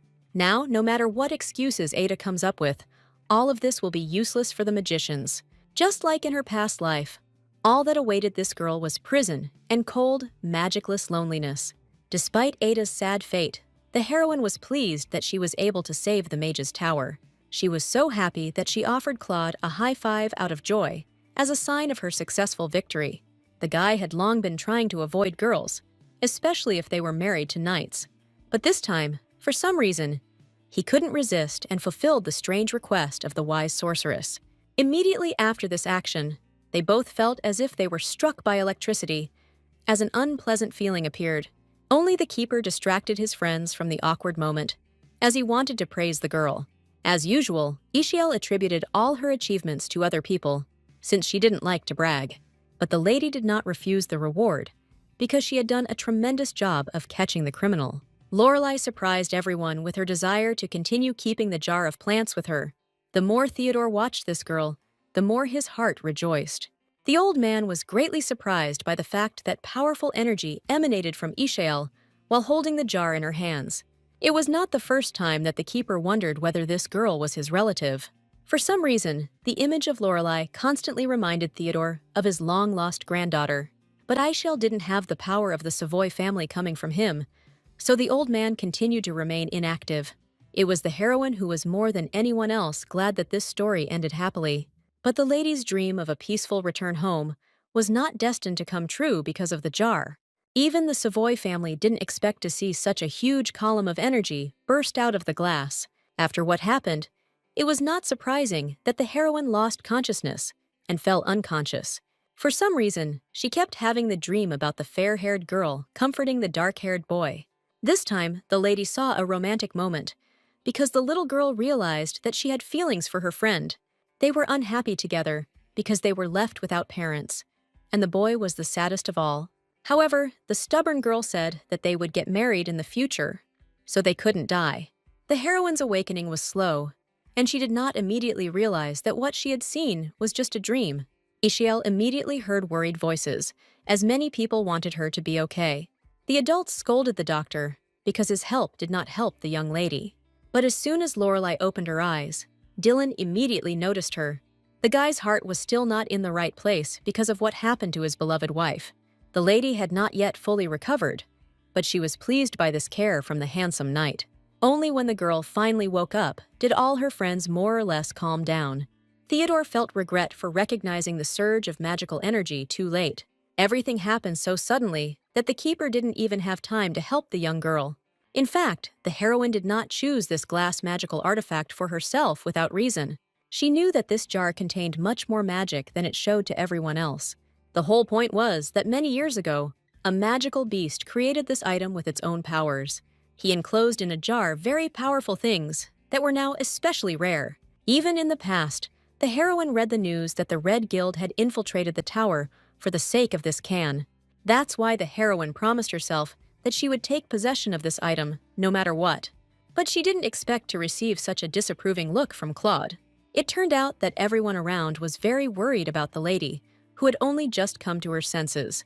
But Theodore delighted Ishiel by sensing the beginnings of powerful healing energy in her. Naturally, the first thing the girl thought about was how she could use her gift financially. Whatever the lady's attitude towards magic, the keeper still looked at her with joy. Now, it seemed to him even more strongly that Ishiel reminded him of Diana, even though she was lost. This thought brought tears to the old man's eyes. Although there was no reason for such emotions, Lorelai's condition had stabilized, but Theodore still took extra care of her. The old man gave the girl a bracelet that showed how much time she had left until she woke up. With this thing, Dylan could personally make sure that everything would be okay with his wife. But even though this thing was dangerous for her, the miss refused to part with the jar. True, Lorelai had to fight for it, since everyone was worried about her condition. In the end, Claude and Theodore released the tired girl only after several hours of intense struggle. The heroine was able to take the gift in the form of a jar with her, which left her extremely pleased and proud. Seeing the girl's happy smile, the Savoy family once again remembered their beloved Diana. They had no doubt that their granddaughter would behave just as joyfully and purposefully. Only Hedrick could not go to bed, because he still had too much work to do. To begin with, the guy told the stupid magicians that Ishiel didn't need any jar for magic. Sathern was unaware of the cunning plan Lorelai had come up with to lure Ada into a trap. Meanwhile, our heroes had no idea that Hedrick had started rumors about them. Ishiel and Dylan enjoyed each other's company as if they were a real married couple. The knight seemed especially handsome at that moment, so the lady could not take her eyes off him. Castia always thought Lorelai was incredible, but now he was convinced of it once again. From the moment they started living in the same room, a lot changed in their relationship. Dylan was no longer afraid to give his wife a hug whenever he wanted, so all the awkwardness had long since passed between them, and the heroine felt free. That's why she wasn't afraid to admit that she wanted to become a real healer, and Dylan was ready to support any decision of the girl who blinded him with her beauty. The knight had already managed to make sure that this lady was not afraid of any obstacles on her way, so the guy didn't even try to stop Ishiel, because it was useless anyway. The heroine glowed with happiness at the thought that she would be able to earn a large amount of money. Of course, she couldn't leave Dylan without finances if they got divorced. The guy didn't want to upset the lady by saying that he wasn't going to divorce her after a year. Besides, the girl managed to get distracted by something else because she had prepared a gift for her husband. It was a potion that enhanced romantic feelings and restored strength.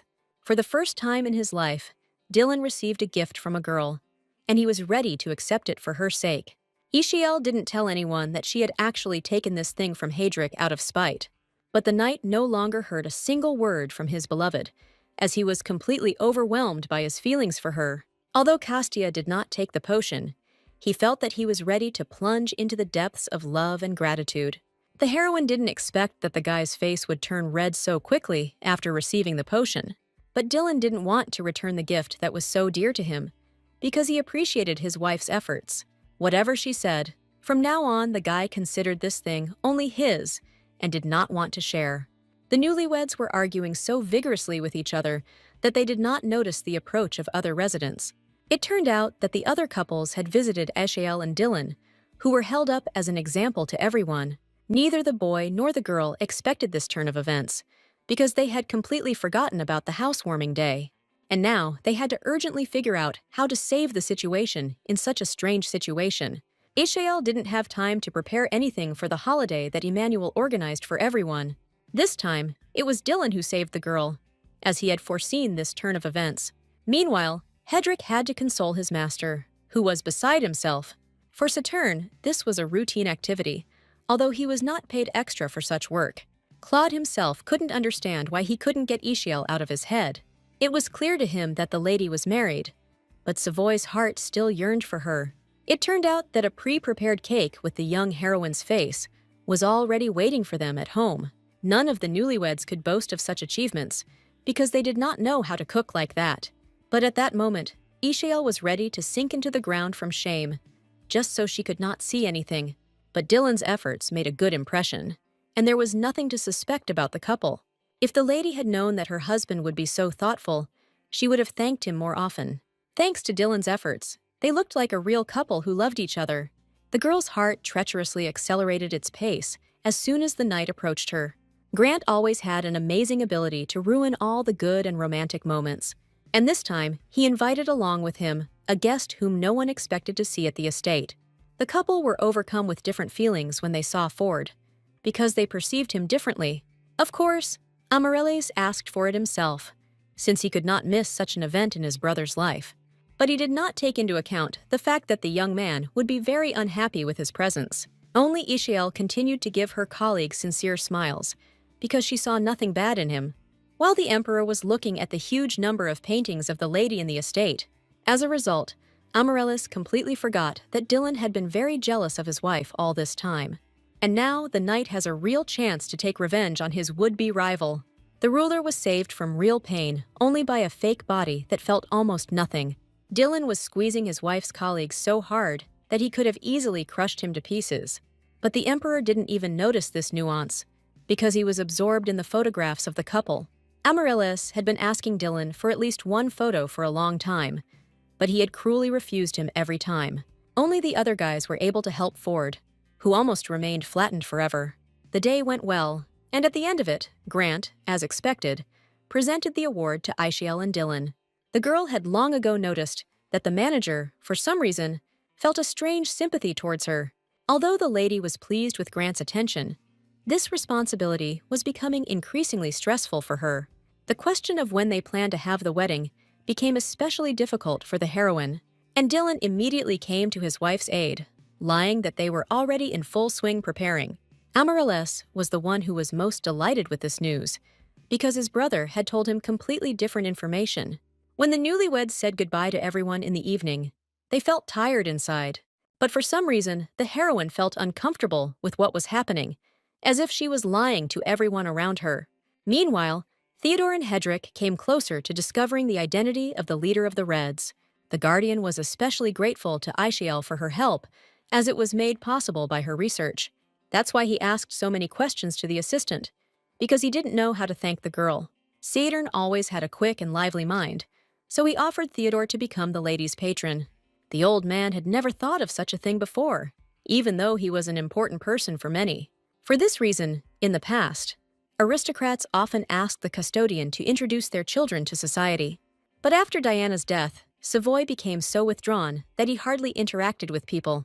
However, now the situation had changed radically, and the keeper was ready for such a step. Everything would have been fine if a little bird had not suddenly brought unexpected news. Hedrick immediately guessed that something incredible had happened because Theodore remained silent, the old man's face distorted, as if he did not believe until the very end what he had heard from the messenger. The whole point was that his granddaughter Diana had been found, if the news from his assistants was to be believed.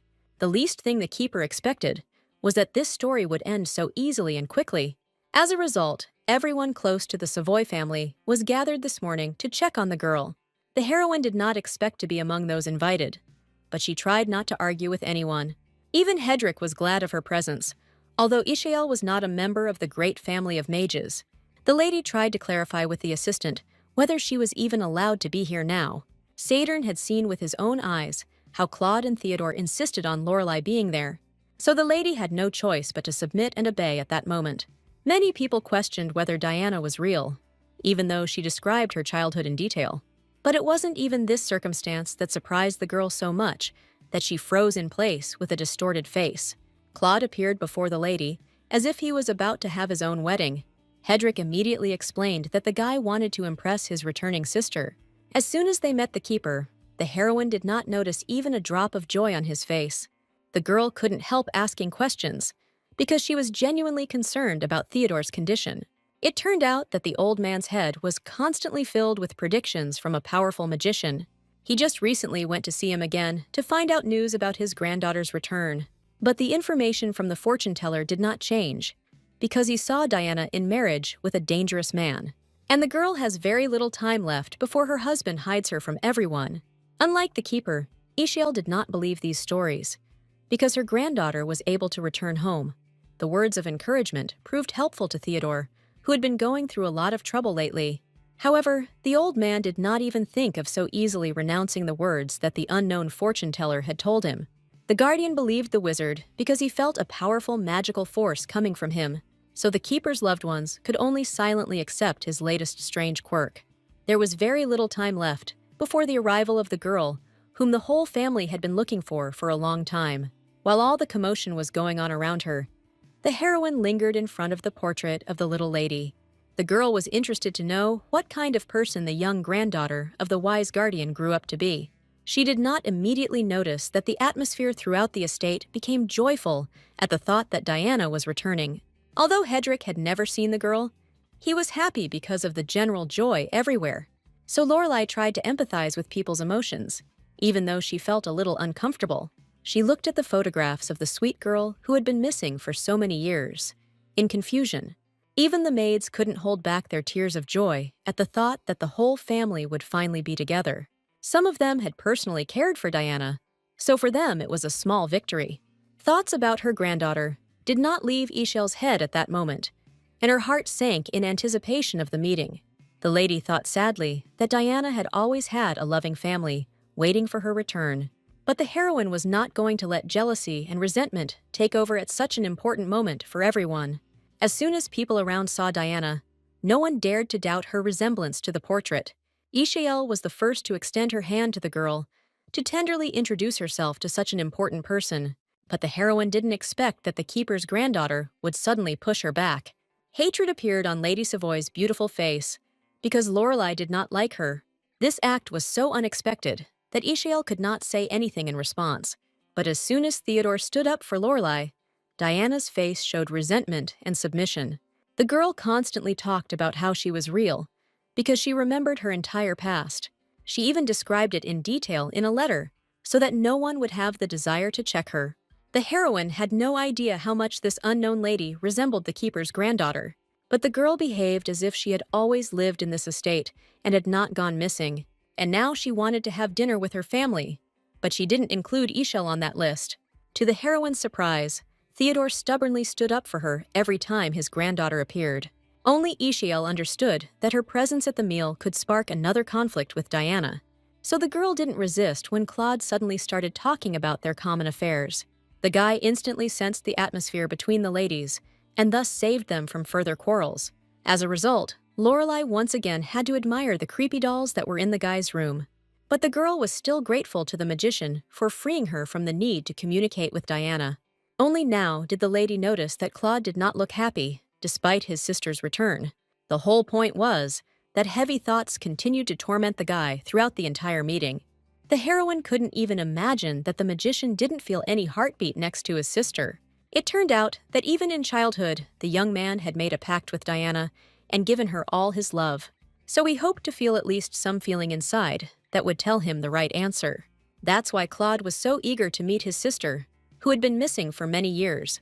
But for some reason, when he saw Diana, he felt only horror and disgust inside his heart. This girl resembled the keeper's granddaughter in every way, and even smiled happily. But Theodore also had questions, which is why he personally checked the memory of the returned lady. However, in the end, Savoy could not find anything suspicious, because Diana answered everything correctly. From the very beginning of the meeting, she kept repeating that she was a real Lady Savoy. The girl spoke hesitantly, only about the shelter and the family with whom she had lived all these long years. But not a single word could convince Claude that it was his sister in front of him. Although this lady matched his appearance and character, the guy felt nothing for her. Until now, the magician was haunted by the feeling that someone was playing a joke on their family, and they believed it. The heroine felt the same way, because in the past, after Theodore's death, imposters began to appear. But none of those fake Lady Dianas could reproduce their memory so well. The lady clearly saw the confusion of the magician, who could not find the answer to his questions, so she volunteered to help him figure out whether the Diana who appeared was real. That same night, the maids, who were glad to see their mistress return, could no longer smile. Her behavior frightened them so much that the assistants no longer recognized their Diana. The whole point was that Lady Savoy was burning from the inside with terrible jealousy towards Yahello Lorelei. The girl could not allow this smart lady to take her place because she considered herself Diana. That's why she took out all her anger on a small piece of paper with an image of her opponent's face. The next morning, all the tests the girl made to check for lies yielded no results. Diana knew in advance that no one would be able to find anything suspicious in her aura. Only Theodore was dissatisfied with these results, although everything seemed true and real. But the keeper's heart told him that the lady before him was not his beloved granddaughter at all. The old man sat with such heavy thoughts until the evening, until Yahello came to him. The heroine, as usual, had a cunning plan in her head, because she also did not believe in Diana's appearance. This time, Lorelei didn't plan to stay long with the keeper, because she had things to do. It was important for the girl to know which fortune-teller Theodore Savoy had recently spoken with. It turned out that the old man himself was thinking about that man, since his words seemed true to him. He trusted Yahello so much that he showed her the data that Diana had brought with her. The custodian could not find a single mistake in this letter, no matter how many times he reread it. Theodore felt something was wrong in his heart, but he didn't have the slightest proof in his hands. Until now, Savoy had been thinking about the words of the soothsayer, whom he believed more than the returned Diana. As soon as the heroine heard that the magician liked to tell fortunes about love, a smile blossomed on her face. The girl could not miss such an opportunity, so she went to a personal meeting with the fortune-teller.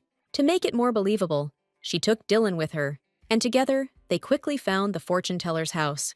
Although Yahello had not made an appointment, the doors of the house were opened for her. What surprised Miss most was that the unknown fortune-teller was already prepared to meet the young couple. This man had prepared for the guests in advance, so he was ready to receive them according to all the rules. But for some reason, he immediately began to accuse Dylan of lying, although Yahello believed her husband.